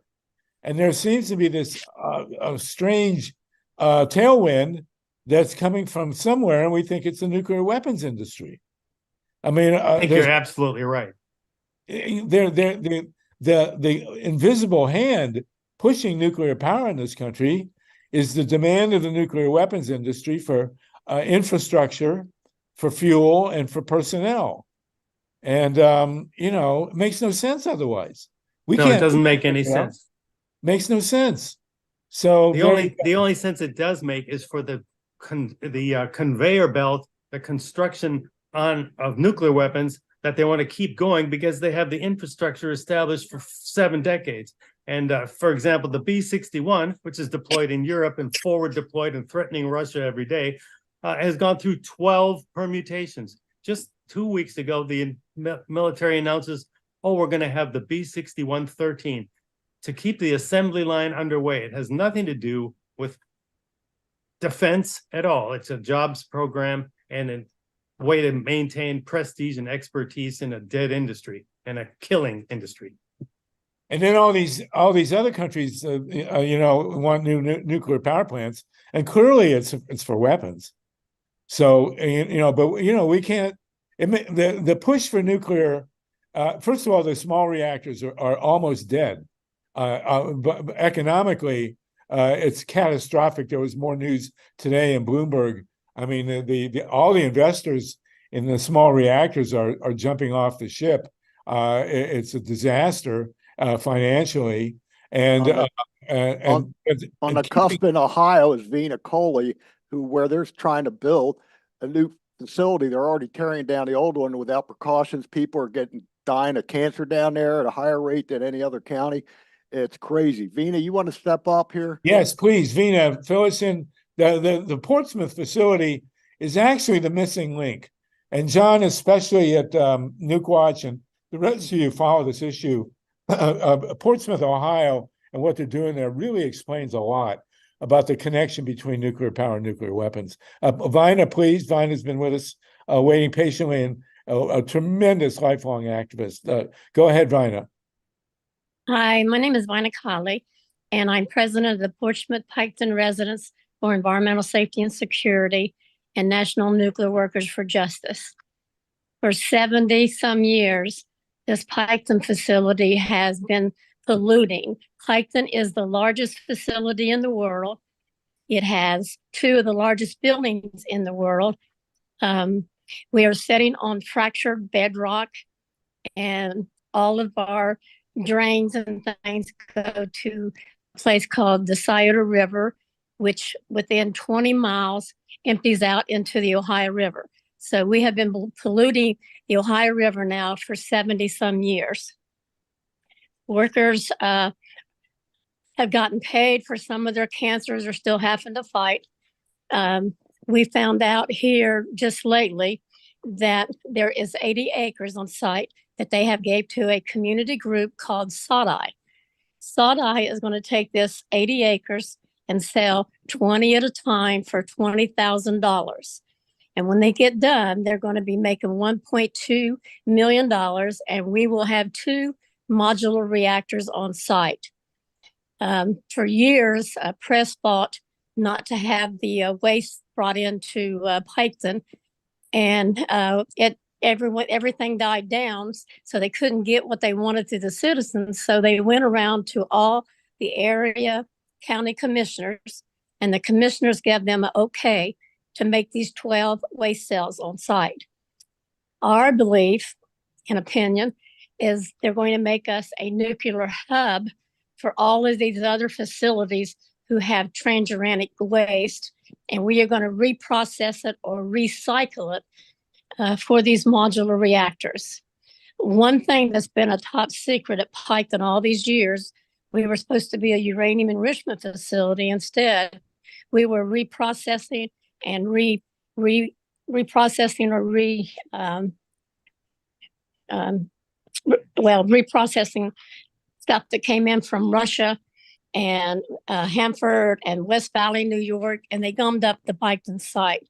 So we weren't supposed to have plutonium and neptunium and americia and all these things on site, but because they reprocessed or recycled this transuranics from other site, then it gummed up our site. The workers weren't dressed, the community's not dressed for all the releases, and they never tell the community when we have a release. There's never been an alarm for the community, even though they went out and cleaned up the homes when Goodyear was there and left in 85. They would go out and clean off these community residents, their homes, and clean them from the inside and out. And now they don't do that at all. Of course, the cooling towers and the steam plant is gone. And we have a huge pipe that goes from the plant straight into the Scioto River. And at one time, the EPA office went down there with me, and they were able to detect chromium and PCBs and radiation in these fish. But nothing has ever been done. And I don't know how many experts have been in here. Arjun Makajani, Marvin Reznikov, had a Russian Siberian scientist that came in. We had Joe Mangano, who's just done an epidemiology study, and the cancer rate here is higher than any in Ohio, and we're about 85% national. He said that Piketon is the worst site that he's ever seen. The health issues here are tremendous, and we're hoping that somehow or another we can get on the RCRA downwinders list, because we definitely are downwinders and we are human guinea pigs. I don't know for sure. They're trying to start up the centrifuge, so I don't know if this is where they're going to bring in all of these other sites in the U.S. and foreign to reprocess for us to fuel this through modular reactors. And I've asked if we can come in and take soil samples and they won't let us. And of course, if anyone knows about the EPA and the NRC, nobody takes samples. DOE takes the samples and gives them their paperwork on what they think is at this site. So in the meantime, they haven't listened to any of us. I've been doing this since the 80s, and now they have contaminated so many people, and we had so much cancer here. And I blame the DOE and the DOD and the contractors at this facility. We had a contracting group called Boone Coleman's Construction. He had 17 family members that worked at the plant, and they passed away with cancer and illnesses. So now here it is, 2023, and we have truck drivers again coming in, getting their trucks filled up. They don't have any protective equipment on, and the workers at the plant have protection, but they don't. So, you know, it's history repeats itself. They don't care. They don't care about this community. And they've had, I don't know, 3 or 4 incinerators. They had the steam plant. They burnt radioactive contaminated PCB oil. We dumped trichloroethylene and PCB oils as I was a worker, and we dumped these down the drains. And I filed a grievance on this in 1983, and here we are still today fighting this facility, and they don't pay any attention to the experts that come in here. And they have no experts at that plant. And well, you're even the expert. Vina, you're the expert. Vina, I've been down there and I've met Vina, and you know, that is the hub, Portsmouth Piketon, that explains the whole background foundation of the commercial reactor industry as it segues into the weapon industry. It's all at Portsmouth Piketon. You know, many of the facilities that were sprouted up in the Manhattan Project have been shut. You know, Rocky Flats, Ashtabula, but whatever they shut from the Manhattan Project that built the atomic bomb has resurfaced and been reincarnated at Portsmouth Piketon. That's where it's at. I also mentioned that there's 25,000 depleted uranium cylinders where they cleaned up all these sites and shipped this depleted uranium cylinders to Piketon, just sitting outside in the yard, and they give off high neutron exposures. And nothing ever happened. They shipped them here and they didn't go anywhere. They're trying to reconvert them, but I don't know if that's working or not. But I know they give off high neutron exposures, some of the highest on the plant side right now. Well, and also the depleted uranium stuff is turned into anti-tank shells. And I don't know if they do that at Piketon or at Portsmouth, but you know, the depleted uranium, you build the shell, you don't need explosive in the shell. It's just highly extremely hard, penetrates tanks and other heavy military equipment, and then turns into uranium dust and completely it contaminates places like Iraq and probably Gaza. Yeah, that's the whole point. In Russia, after Chernobyl, in the United States, they bury this information, how much radiation is actually released. The epidemiology studies are hidden from sight, and doctors have to start from square one trying to establish a baseline of how much is radiation. And they're finding time and time again that it's affecting people a lot worse than the government is leading on. It's got to stop. This has got to stop.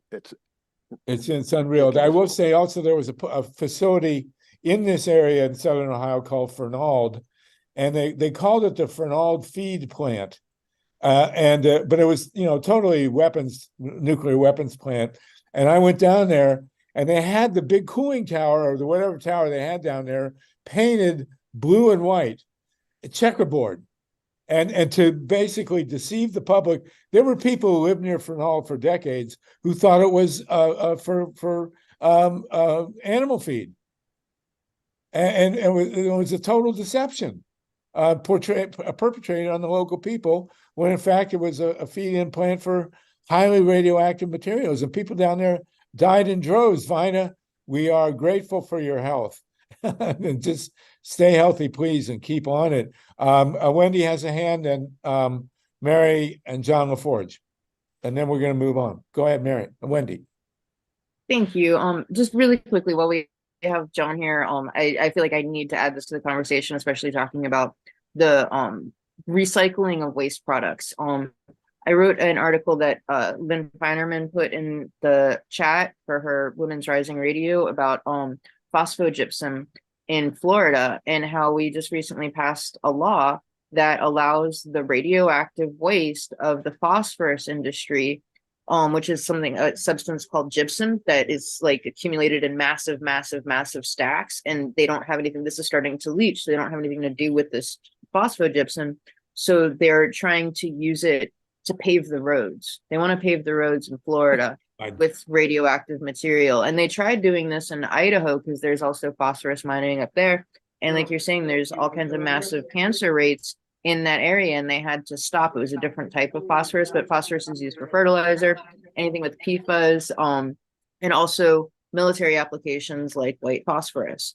And so just so you have it on your radar, the EPA has rules against it, but obviously they're working around this, and they're starting, and as soon as they get one approval, they up the numbers for what will be allowed, but they literally want to pave the roads with a decaying radon. And I just think that that's something that is like needs to be talked about. And so I'll repost the link. Thank you. Well, let's hope that Ron DeSantis does a walking tour of Florida on those roads. That would be fitting. Sorry about that. Thank you, Wendy. Mary Butler, and then John LaForge. Mary. Yeah. I want you guys to remember we got Hanford up here in Washington State, which is considered the most polluted nuclear-wise in the world. And that it's right off the Columbia River that helps feed California, Arizona, and everybody else their public water supply.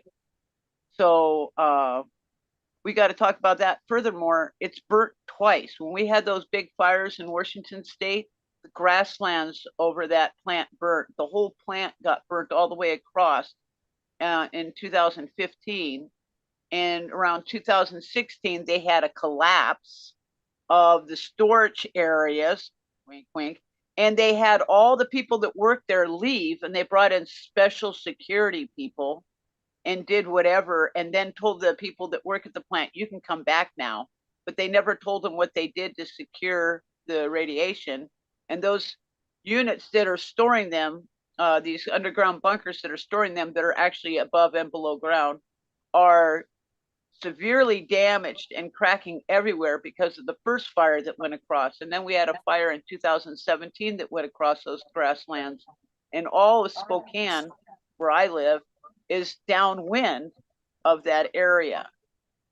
So people got to pay attention to Hanford too, because Hanford is part of the Philadelphia project. Hanford's part of all the nuclear projects that ever went on. It was one of the first ones that started doing the uranium. So it's one of the oldest active radioactive sites in the United States. And there's no scene for cleaning up at all going on. Well, the numbers that would cost to clean up Hanford are just, cosmic. A guy named Josh Frank, who's an editor at Counterpunch, has been on these Zoom calls. A very good guy. Has a book called Atomic Days about Hanford. Thank you for that, Mary.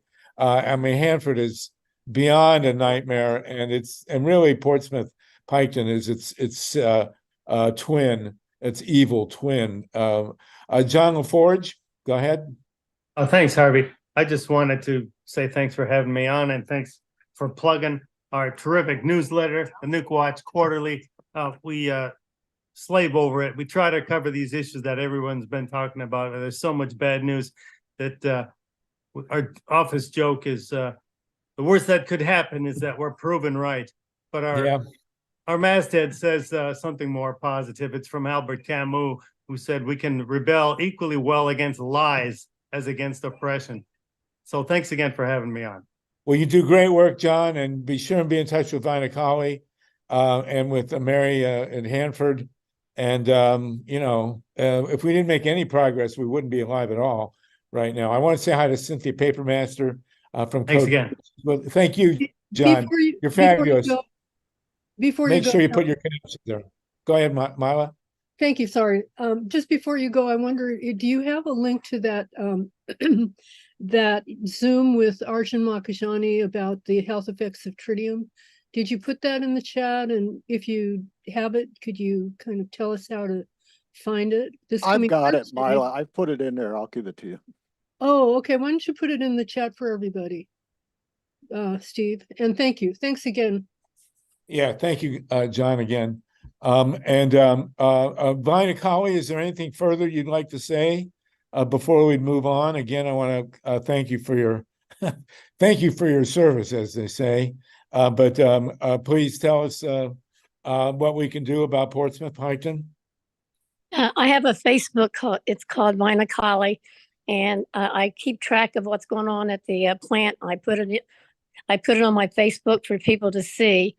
And right now, I think we're in need of getting people to help call the representatives and try to get us on the record down winners list. I think that the government owes the community that much because, you know, once you file a lawsuit, there's only very few people who's involved in a lawsuit, and they're the closest people that's at the plant.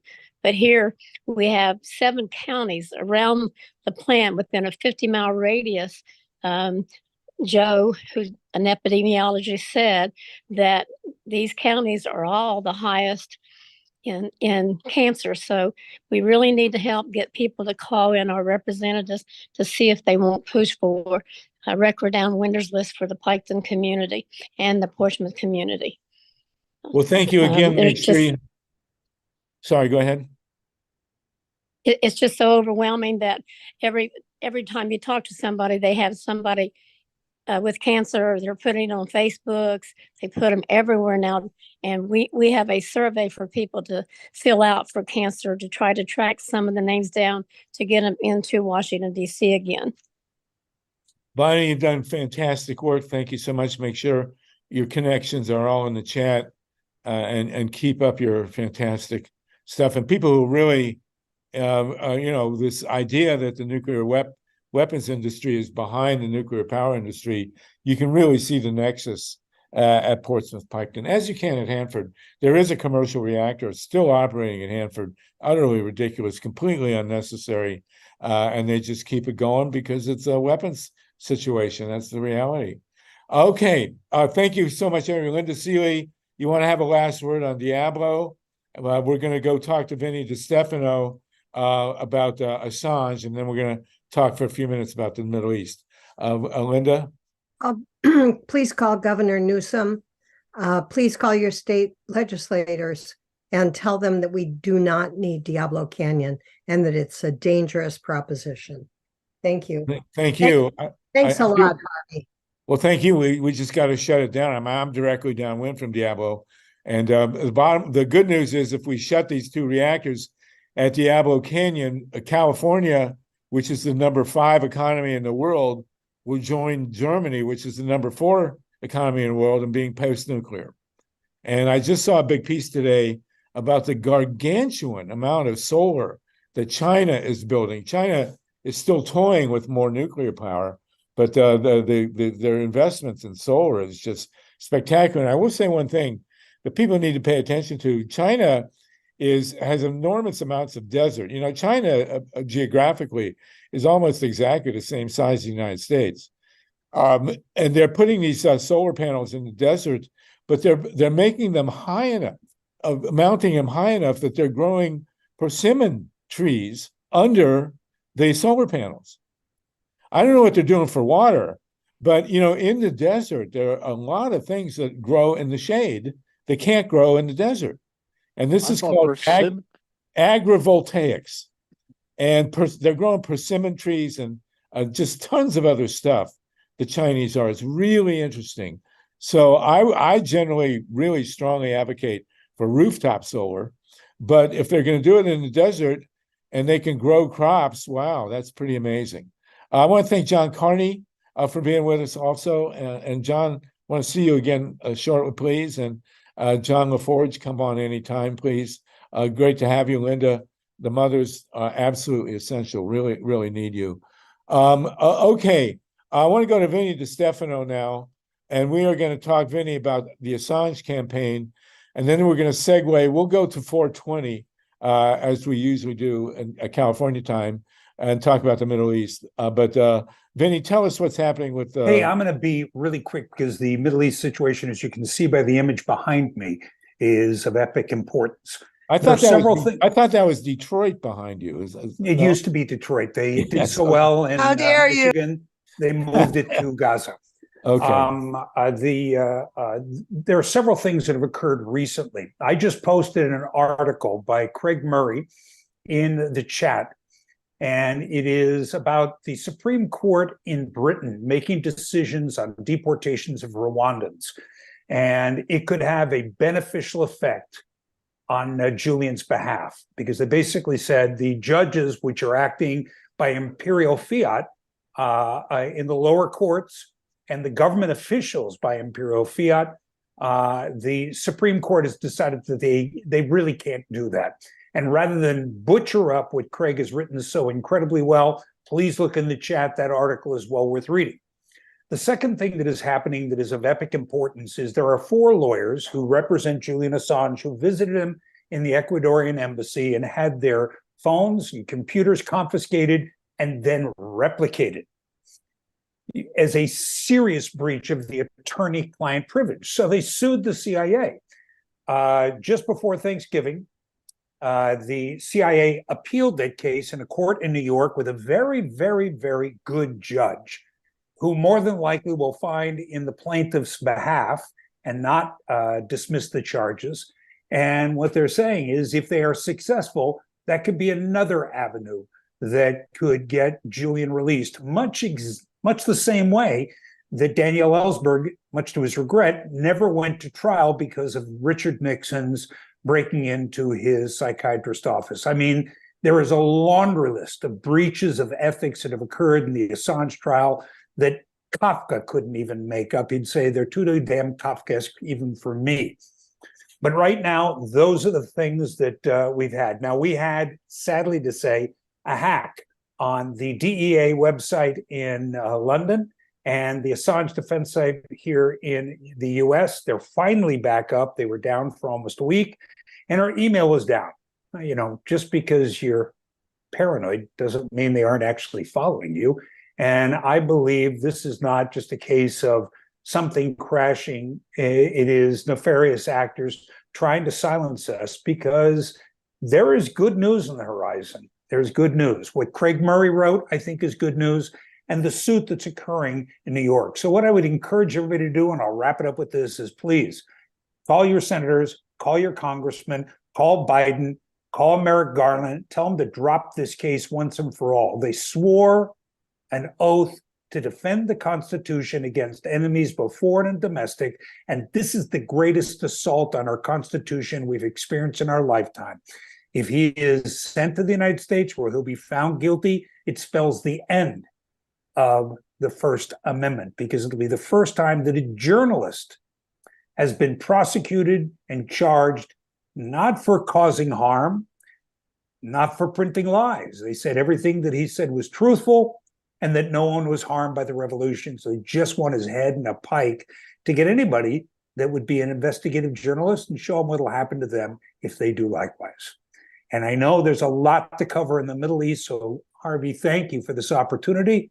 And thank you guys all out there. And a great discussion on nuclear energy. It gives me hope that we won't have to worry about getting Julian or finding an end to the Gaza nightmare. We might be able to blow ourselves up or wipe ourselves out with nuclear waste very easily, and then all our troubles are over. Let me ask you, Vinny, real quick.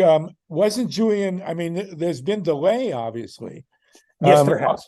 And it's also astonishing that they're charging a guy who's not even an American citizen and who's only been in the United States for 4 days. I mean, that's absolutely... For treason, who's not a citizen. Absolutely ridiculous. So we're hoping a lot of pressure has been coming from Australia. A great deal of pressure. 70 parliamentarians who agree on absolutely nothing sent a letter to the Biden administration. 60 in Britain who agree on nothing as well, believing that this is important because it has implications not just for the US, but for the rest of the world. Basically, the United States and its, the rules-based order has decided they can snatch anyone it wants for printing truthful information that they find troublesome and throw them in jail for the rest of their lives. I think what you're referring to, Harvey, was the appeal against his extradition, which was summarily kind of dismissed, a 150-page document that his defense prepared and presented to the courts. One of the courts, Judge Swift, dismissed it with a double-spaced 3-page dismissal without addressing any of their points, and said you'll only have a half an hour for the entire trial in the appeal. And that appeal was supposed to happen sometime before Thanksgiving. And the court opened up in October, but we have no idea when that case will ultimately be heard.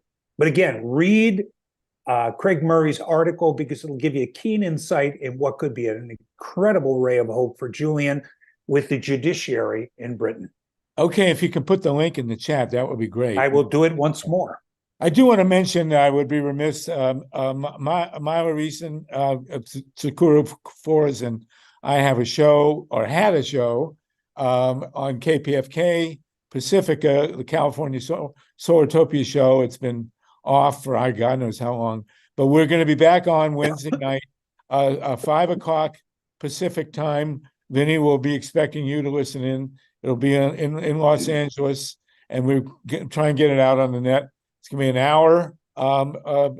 Used to be a half hour, so that's now up to an hour. And we're hoping for call-ins. That we don't know if they're going to be technically able to do it, but it's called California Solartopia, and it will be on 5 p.m. Pacific time this coming Wednesday. And for a full hour, Linda Seeley will be our guest to begin with. And anybody else who wants to call in, please do. Okay. And we have a meeting tonight at 6:30 West Coast time, don't we? That's for Pacific. Yeah. Yes. Okay. Can I just say, Harvey, 90.7 FM in Los Angeles is the place to find KPFK on your radio dial. Right. But you can also find it online. If you're not in Los Angeles, you can just go to kpfk.org and tune in at 5 o'clock this coming Wednesday, and 5 o'clock Pacific time, right? And please do listen, and we're really looking forward to getting back on the air so that we can spread the word about all things bad nuclear, and please and all of the problems. Oh, thank you, Steve. And we'll talk all about renewable solar, wind, and look forward to having a wonderful show. Right. If you try to find us on the dial and you find yourself listening to classical music, that's 91.7 KUSC. We're at 90.7. So there you go. Great. Thank you for that, Myla. And we're now going to, I always do this with a certain amount of dread, but, and by the way, thank you, Vinny, and Tatanka Bricka has now joined the KPFK board. Proving that there's a sucker born every minute. But it's going to be great to have you on, Tatanka, and Vinny. You'll be with us, and we may actually be making some headway in saving the Pacifica network. And I want to mention that it's been a 3-year slog here, but hopefully we will have a network that will be great for progressives to tune into and to be a part of. Big deal, KPFK. Pacifica, and let's move ahead with that. Okay, now it's always with great. We're all also. This has been the second hour. We're at the top at 4 o'clock Pacific time. We were technically supposed to shut down so that Steve can go get a cup of coffee. But thank you, Steve and Mike and Wendy, for sticking with it here. We'll go for 20 minutes. We'll do it longer again next week. The point of this discussion, we had a great roundtable a few weeks ago on the Middle East, and now we find we're in the middle of a hostage exchange, and I think that one of the most important decisions in the history of the human race is coming up as to whether or not the bombing is going to and the war is going to resume. And so we've heard a tremendous amount of back and forth, and still do, about the origins of the state of Israel and all the injustices on either side. Of course, we're all interested in that. What really interests me at this point in time is how do we prevent this war from resuming? What concrete action can we take to stop the hostilities from resuming once the hostage exchange is completed? Hopefully, all hostages will be freed and will be at a new ground zero, to coin a phrase. And what do we do to stop this? In my world, it's about Netanyahu and his agenda and the Hamas agenda and all that. But so you can make your statements. We'll give everybody 90 seconds or so. But what do we do to prevent this from resuming? Nothing would be more heartbreaking than to have more hostages, more bloodshed. How do we stop it? Cynthia, you had your hand.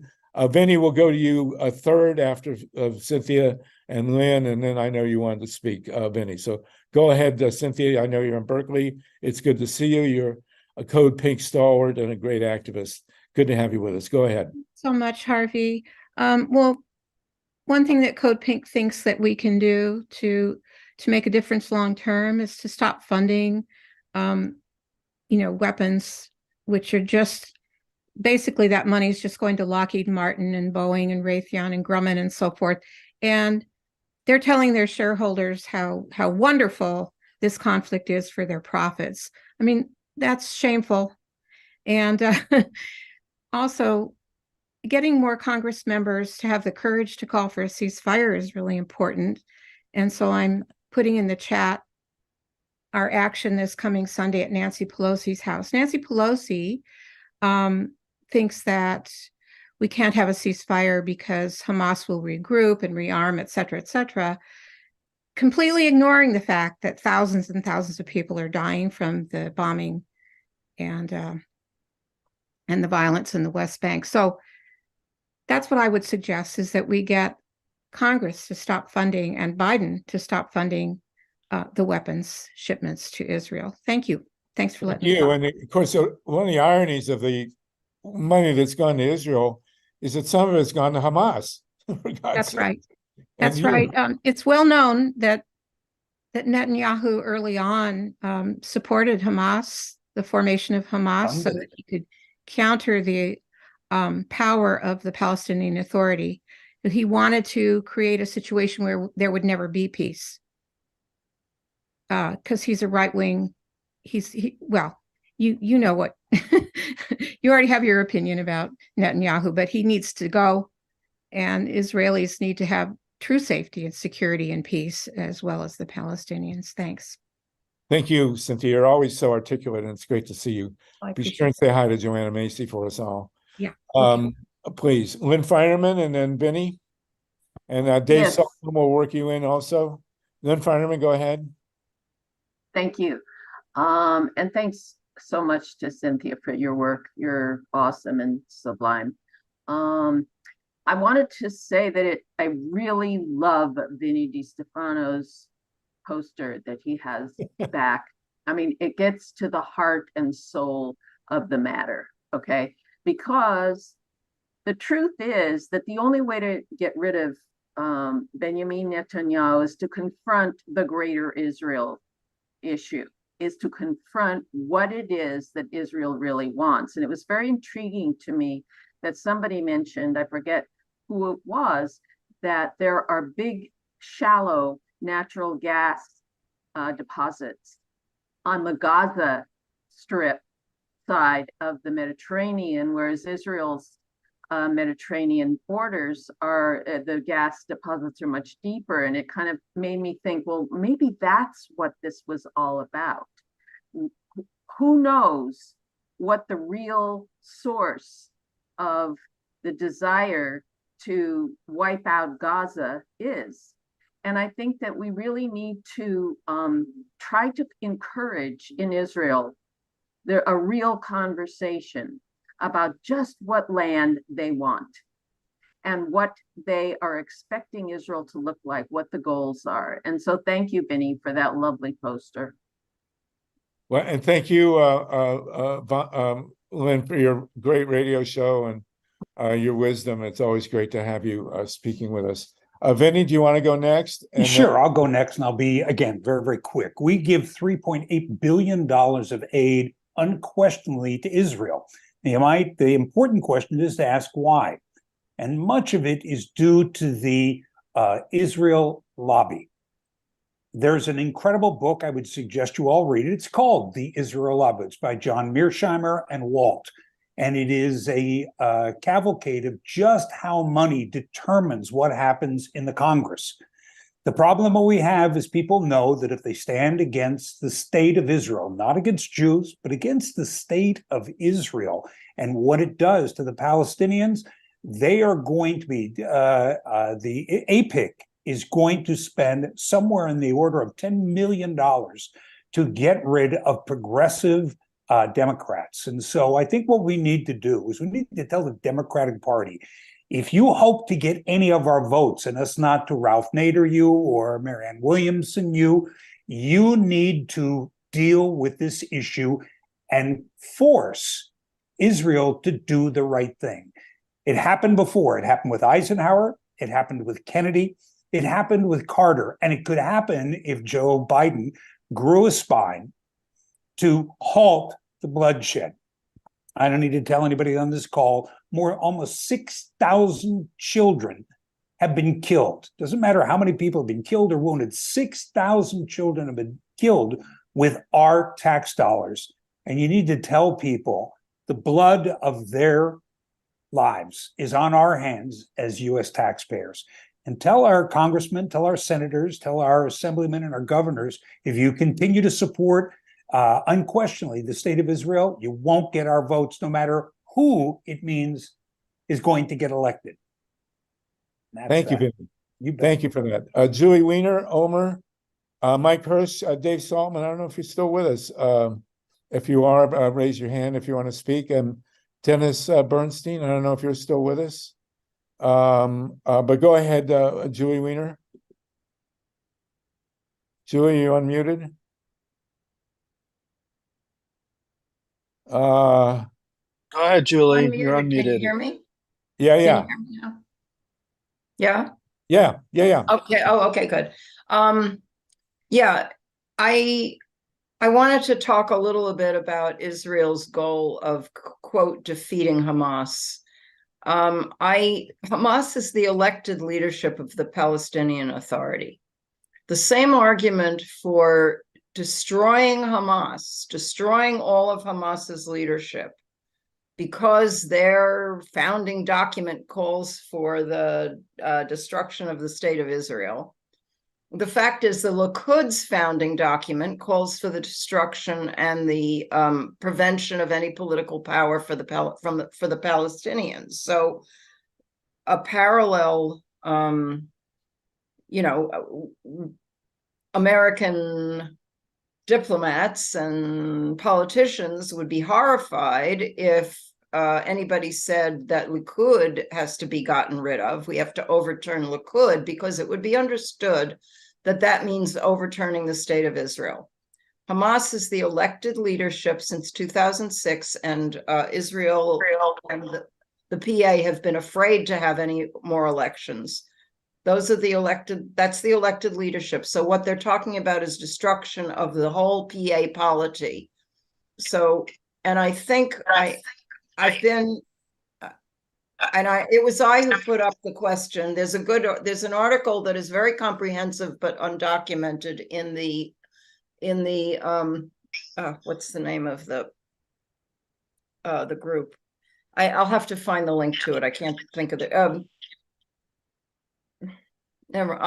give you a link. There are a number of comprehensive articles about this issue of whether this is a pre-planned, whether this is a war for oil, for natural gas, for energy resources, another war for energy resources.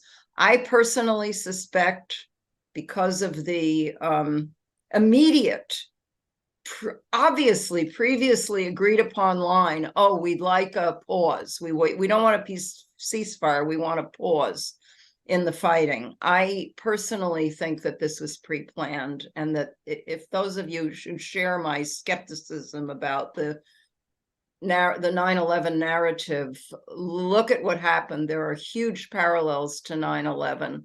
The humiliation, the humiliation, the elaborately planned propaganda campaign to generate rage, fear and rage in the population.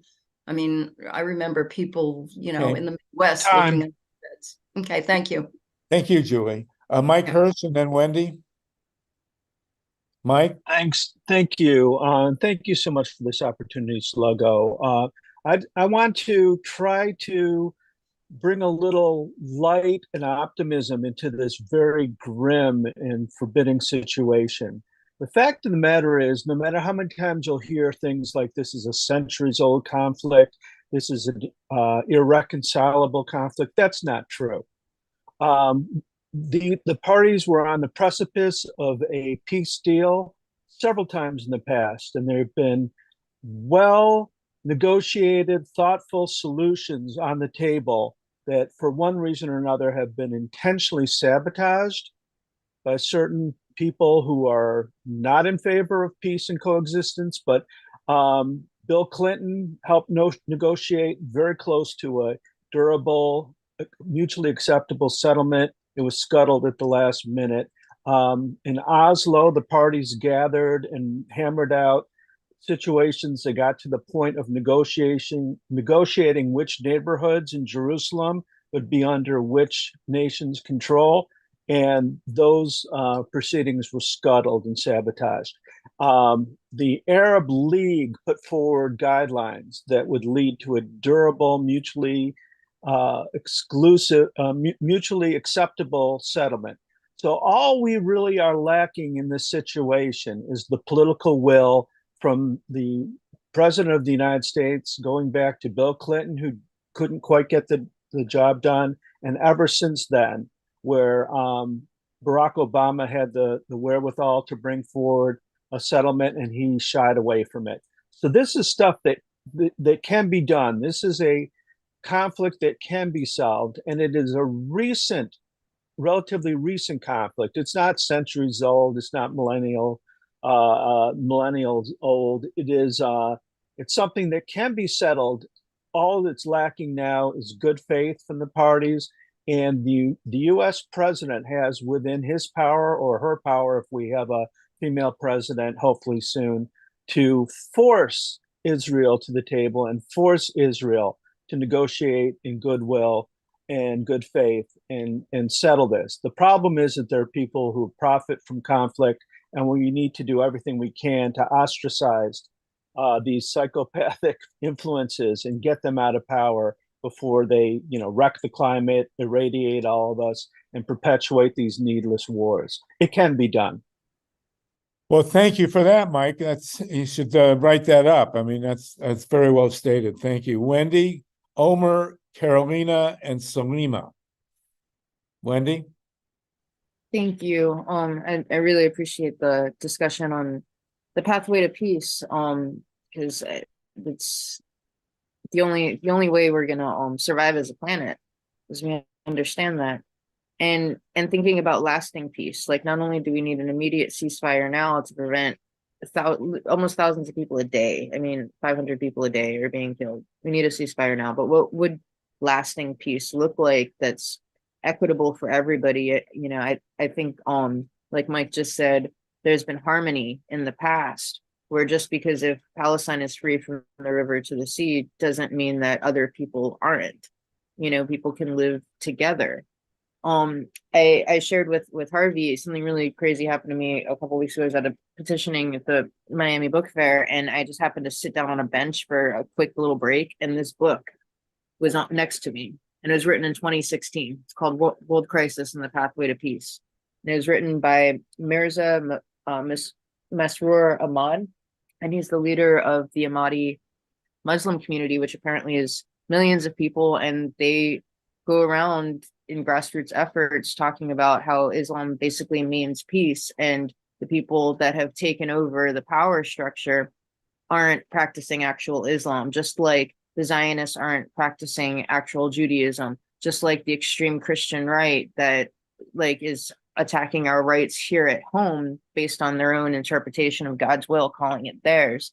So we have these crazy zealots, and I see them as I'm petitioning for the reproductive rights. I mean, I was told yesterday that I should be killed, that, you know, I'm a baby killer and that I should be killed. And these are like the common things that people will say based on their interpretations of their own religious beliefs. But this guy, he's talking about how without peace, there can never be justice, or without justice, there can never be peace. Peace exists in places where you have justice, and even to show forgiveness in the face of enmity. Basically, if someone's doing you wrong, you know, you fight them until they come to the light and they see the light, and then you forgive them and you move on. And how the world needs some sort of spiritual practice or basic moral holding in order to accomplish these things, where it's based on justice, equality, no envy, no greed, like trying to take the resources like this massive gas shale and the trade routes to get to it.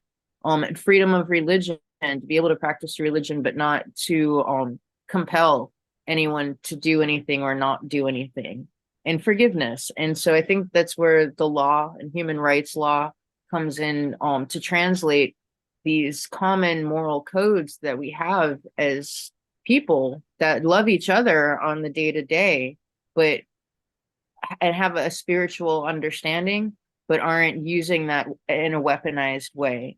So I don't know if I'm just kind of rambling here, but no, but you're very good. Very well Thank stated.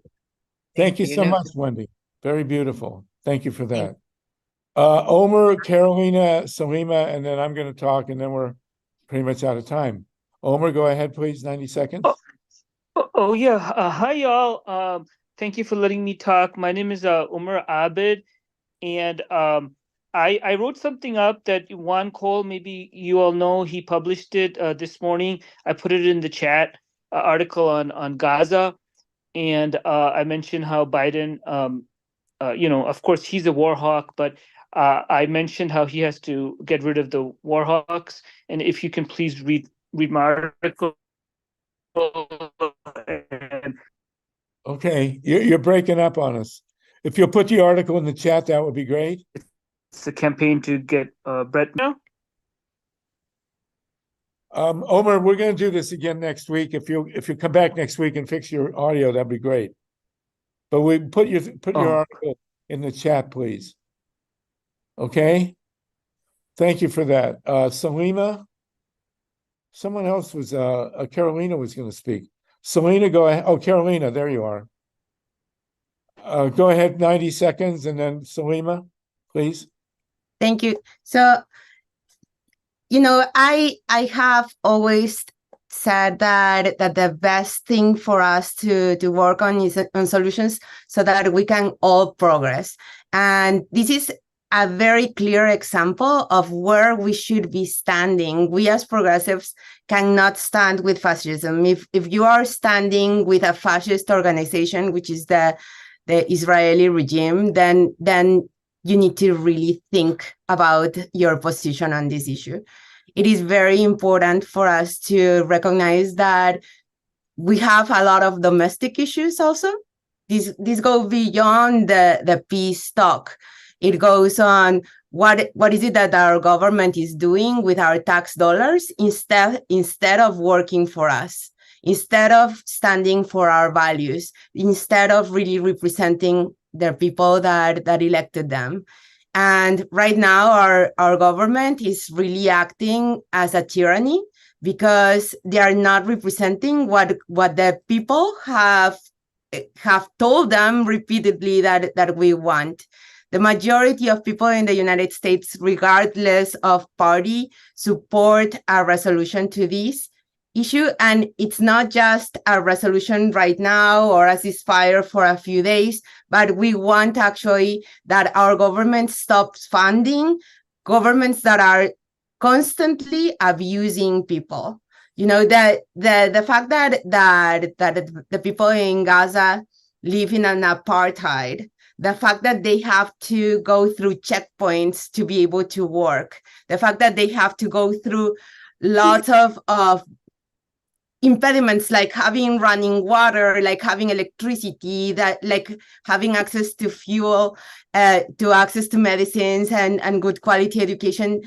All of these are just forms of oppression that go on every single day, and we keep funding that. So it's very important that we realize that this is beyond the war, and it's actually what is it that our government is doing, and who is actually representing those principles. And a lot of that is IPAC, it's the JVC, and it's all of these groups that are pushing for interests that are not what the people in the United States want, and not what we need, definitely. Okay.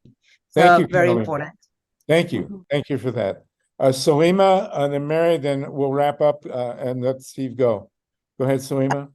Yes, thank you for giving me this opportunity to speak. I just want to say that it's very important for people to kind of familiarize themselves with the region's history and with the different political movements and the different military factions that exist within occupied Palestine.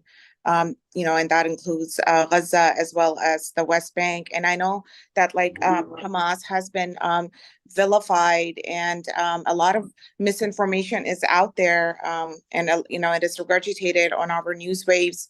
And it's easy to fall into the trap of believing that, if we familiarize ourselves with directly from the source, if you can, their charter is available online for you to read. They do not call for the annihilation of Israel. What they want is the end to the occupation of Palestine, and they want to be able to return back to the lands that they were expelled from.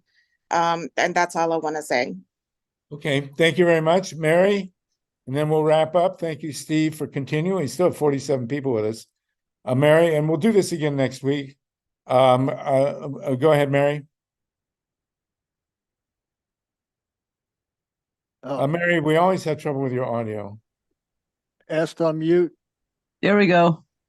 There You guys hear me? Yep. I just want to, this is a little off task, but I'm reaching out to my community of a predicament that I bumped into. I fought at FCC Spokane Community College to get accommodations for disabled people, special needs people like myself, back in 1995 through 2000. I've returned back to college only to sit in a doorway and hear very special needs, meaning these people are children in their heads. Special needs students saying, my teacher says she hates SEER students. SEER students are evil. And these SEER students, I'm like hearing this conversation and I'm confused, and I've listened to it for about 30 minutes. And finally I look up what SEER students are, and it's another group of disabled people on campus. And Mary, that's absolutely heartbreaking. Could you put together a proposal on that so we can do a deep dive on this topic? Because it's really a little bit out of place, coming as a complete non sequitur at this point, and we couldn't give it the attention it deserves. Yeah, Mary, we'll have you back and we can discuss that in a dedicated segment. It sounds like a very important issue, and we will come to it. If you want to make a proposal for next week, we'll give it some time, okay? Okay, last one, Faisal Khan. Thank you, Harvey. Good evening, everybody. So I'm just going to be really quick. Due to the very time constraints we have now in terms of the pause we have for another next 48 to 72 hours, I think what we really need is a direct action, which means that whether in your state, at your congressional leaders and senators, to send like 10, 15, 20 people to really sign a petition letter signed by your constituents and whoever that can be. And whether you're in DC, I would like to see pack the Senate in the congressional building like we did a few years ago when it came to the Supreme Court nomination. So I don't think that's going to happen because you don't have enough time. That requires a lot of mobilizing and organizing because what is really important right now is to have a permanent ceasefire. And because as we know, we're reaching over 14,000 civilian deaths, over 8,000 children's death, and there are over probably 15,000 buried under the rubble who are most likely dead now. And as the winter is approaching, let's keep the weather in mind now, is that the weather is starting to get cold now. So it's going to become more problematic, and especially for younger population. And I think we're reaching holidays in about 3 weeks. As everybody's going to be in this Christmas spirit, nobody's going to really pay attention to what's going on. And it is really important, I think, that we go back to this direct impact action, which means really to come up with a proposal, whatever it is, and be very consistent across the board, and reach out to our elected officials' office, whether you're in DC or whatever respective state you're in, and just pack the office as many people as you can, and really push for permanent ceasefire. Thank you. So the question now becomes, what are we calling for? All the hostages have to come out. And, is this a question of leadership? Steve, will you put as a farewell, will you put that editorial back up from Haaretz? The question is, how much of this has to do with Israel-Palestine, and how much does it have to do with Netanyahu and Hamas? No, the other one. The one from Haaretz, the one asking Netanyahu about how much did he know and when did he know it?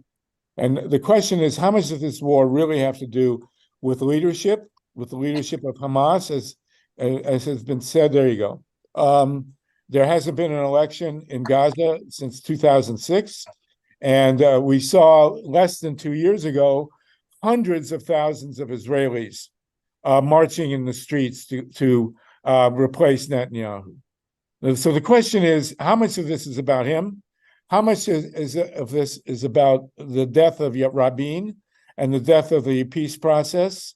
And what can we do to shift the dialogue from, where this all came from 75 years ago as to what can be done now? There has to be a plan to change the nature of democracy in both places. This is ultimately, and this is my humble opinion, and I'm maybe not so humble, but as far as I'm concerned, this is all about a failure of democracy, both in Palestine and in Israel, and of corrupt leadership in both places. And we can go into the history and all the other stuff, but the bottom line is that leadership on both sides, the taking of the hostages was unconscionable. The bombing is unconscionable. It's being done by individuals who are illegitimately in power, as far as I'm concerned. And so we can scream and yell at Israel, we can scream and yell at Hamas, but the bottom line is that there has to be a change of leadership in both places where a peace is possible. Today's the first time I'd heard about the gas, actually, and I'm surprised not more attention has been given to that. But nonetheless, we have to have a solution that's short term and that turns into long term, and that means a change of the nature of government in both places. The people of Israel did not want this. The people of Palestine did not want this. It was imposed on us by illegitimate leaders of both countries and in both societies, as far as I'm concerned. And so if we reconvene on this issue next week, I'd like to hear more about that if possible. It's your forum. You can say whatever you want. That's what interests me. And so, Milo, I'll give you the last word. Thank you again, Steve, for sticking with us. Still have 44 people, for God's sakes. But go ahead, Milo, and welcome. Omar wants to get in too. I don't know. Omar, and that's it. Yeah, sorry. I'll be really quick because I know my audio had a problem. I hope it's better now. I just wanted to say that, I just wanted to say that, really good questions are being raised right now about, lasting peace and all that. But I just really appeal and implore everyone that if we can first focus on getting the immediate and permanent ceasefire, because 1,000 people are getting killed or injured every single day. And, Israel says that they killed 60 Hamas commanders, but 20, if you include the people who are under the rubble, 20,000 civilians have died. But So, nothing, there's not going to be peace until the hostages are out. And then once the hostages are out, I believe, Omer, I'm sorry to cut you off. Go ahead and finish. Go ahead. Oh, Omer, did you want to say more, please? Okay. Did you want to say more, Omer? Oh, sorry. Yeah, no, I just wanted to say that, of course, all the hostages need to be out. But the critical thing is, though, the hostages will get out if we can get Israel, if we can push on Israel to negotiate with Hamas, because there's like some 10,000 Palestinians in the prisons, including children and women who've been there longer than 6 weeks, like the Israeli hostages. They've been there for many years. Many have not even been charged. And the thing is that we can't hold 2.3 million people hostage, because it's worse than being a hostage, because they're actually being starved. They're actually like, they have infections. I'm a physician, I'm an epidemiologist, and I know that a lot of those people who are injured, over 30,000 are injured. And because Israel destroyed the health system, a lot of those people will be unnecessarily killed, will die of the infections and everything. So I think, yeah, thank you. Okay, you had 90 seconds, and we understand the point. The question is, how do we get the leadership in both societies to make this peace? We know the statistics. We know that people are suffering on both sides. How do we get a leadership in both sides that can make a lasting peace? We just have, as Mike Hirsch pointed out, we've been so close so many times, and we had Rabin, who was on the point of brink of making peace for Israel. The assassination of Rabin, in my mind, is every bit as impactful as the assassination of John Kennedy. And it's very much analogous. And we know what happened after that, the Vietnam War. So, Harvey, I just want to say about your question, I just want to say is that unfortunately, because of the settlements, West Bank, it looks like Swiss cheese now. But so unless that's reversed, the only other option. All right, go finish, please. The only other option is for all the people to live with equal rights in one state, and the army can remain Jewish. So then the Jewish population doesn't have to worry about the demographic issue. The army can remain Jewish. The ultimate control. Yeah. Okay. Yeah. Thank you, Omar. We'll continue this. The bottom line, as Mike Hirsch pointed out, we've been close to peace so many times. We need leadership on both sides that will make a reliable, lasting peace. And to my mind, the last tragedy, and which fed directly into this war, and which caused this war, was the murder of Rabin, who was on the brink of doing it. And God knows what's going to happen next. That, to my mind, and we can discuss this in a week, is where the solution has to come from. It has to be democracy in both societies. Okay, Mila, go ahead, please. We're going to have to end that conversation now, to be continued and to pick it up. I'd like to say that the majority report has had some amazing people on, and one leader in particular who was talking about how we achieve peace, and I'm going to try to bring that person on with us. But I wanted to circle back because I received a reply from NEIS about the Zoom coming up on Thursday for to learn about the health effects of tritium. So I have put in the chat the link to register for the workshop on tritium. And if you're listening and you can't read the chat, just send an email to neis@neis.org, and you can sign up if you're interested in hearing from the experts about the health effects of tritium. Thank you. Thank you. And also join us Wednesday night, 5 o'clock Pacific time, for the California Solartopia Show. We'd love to see you.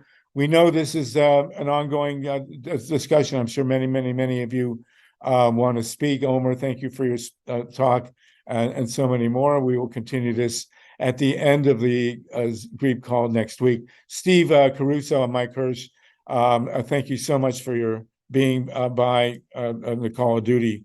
We appreciate that. We're way over time. And Mike, thank you especially for your brilliant comments. It was really very thought-provoking there. So, okay, let's shalom, salam. Let's hope to God that by our next meeting, all the hostages are out and there's no war going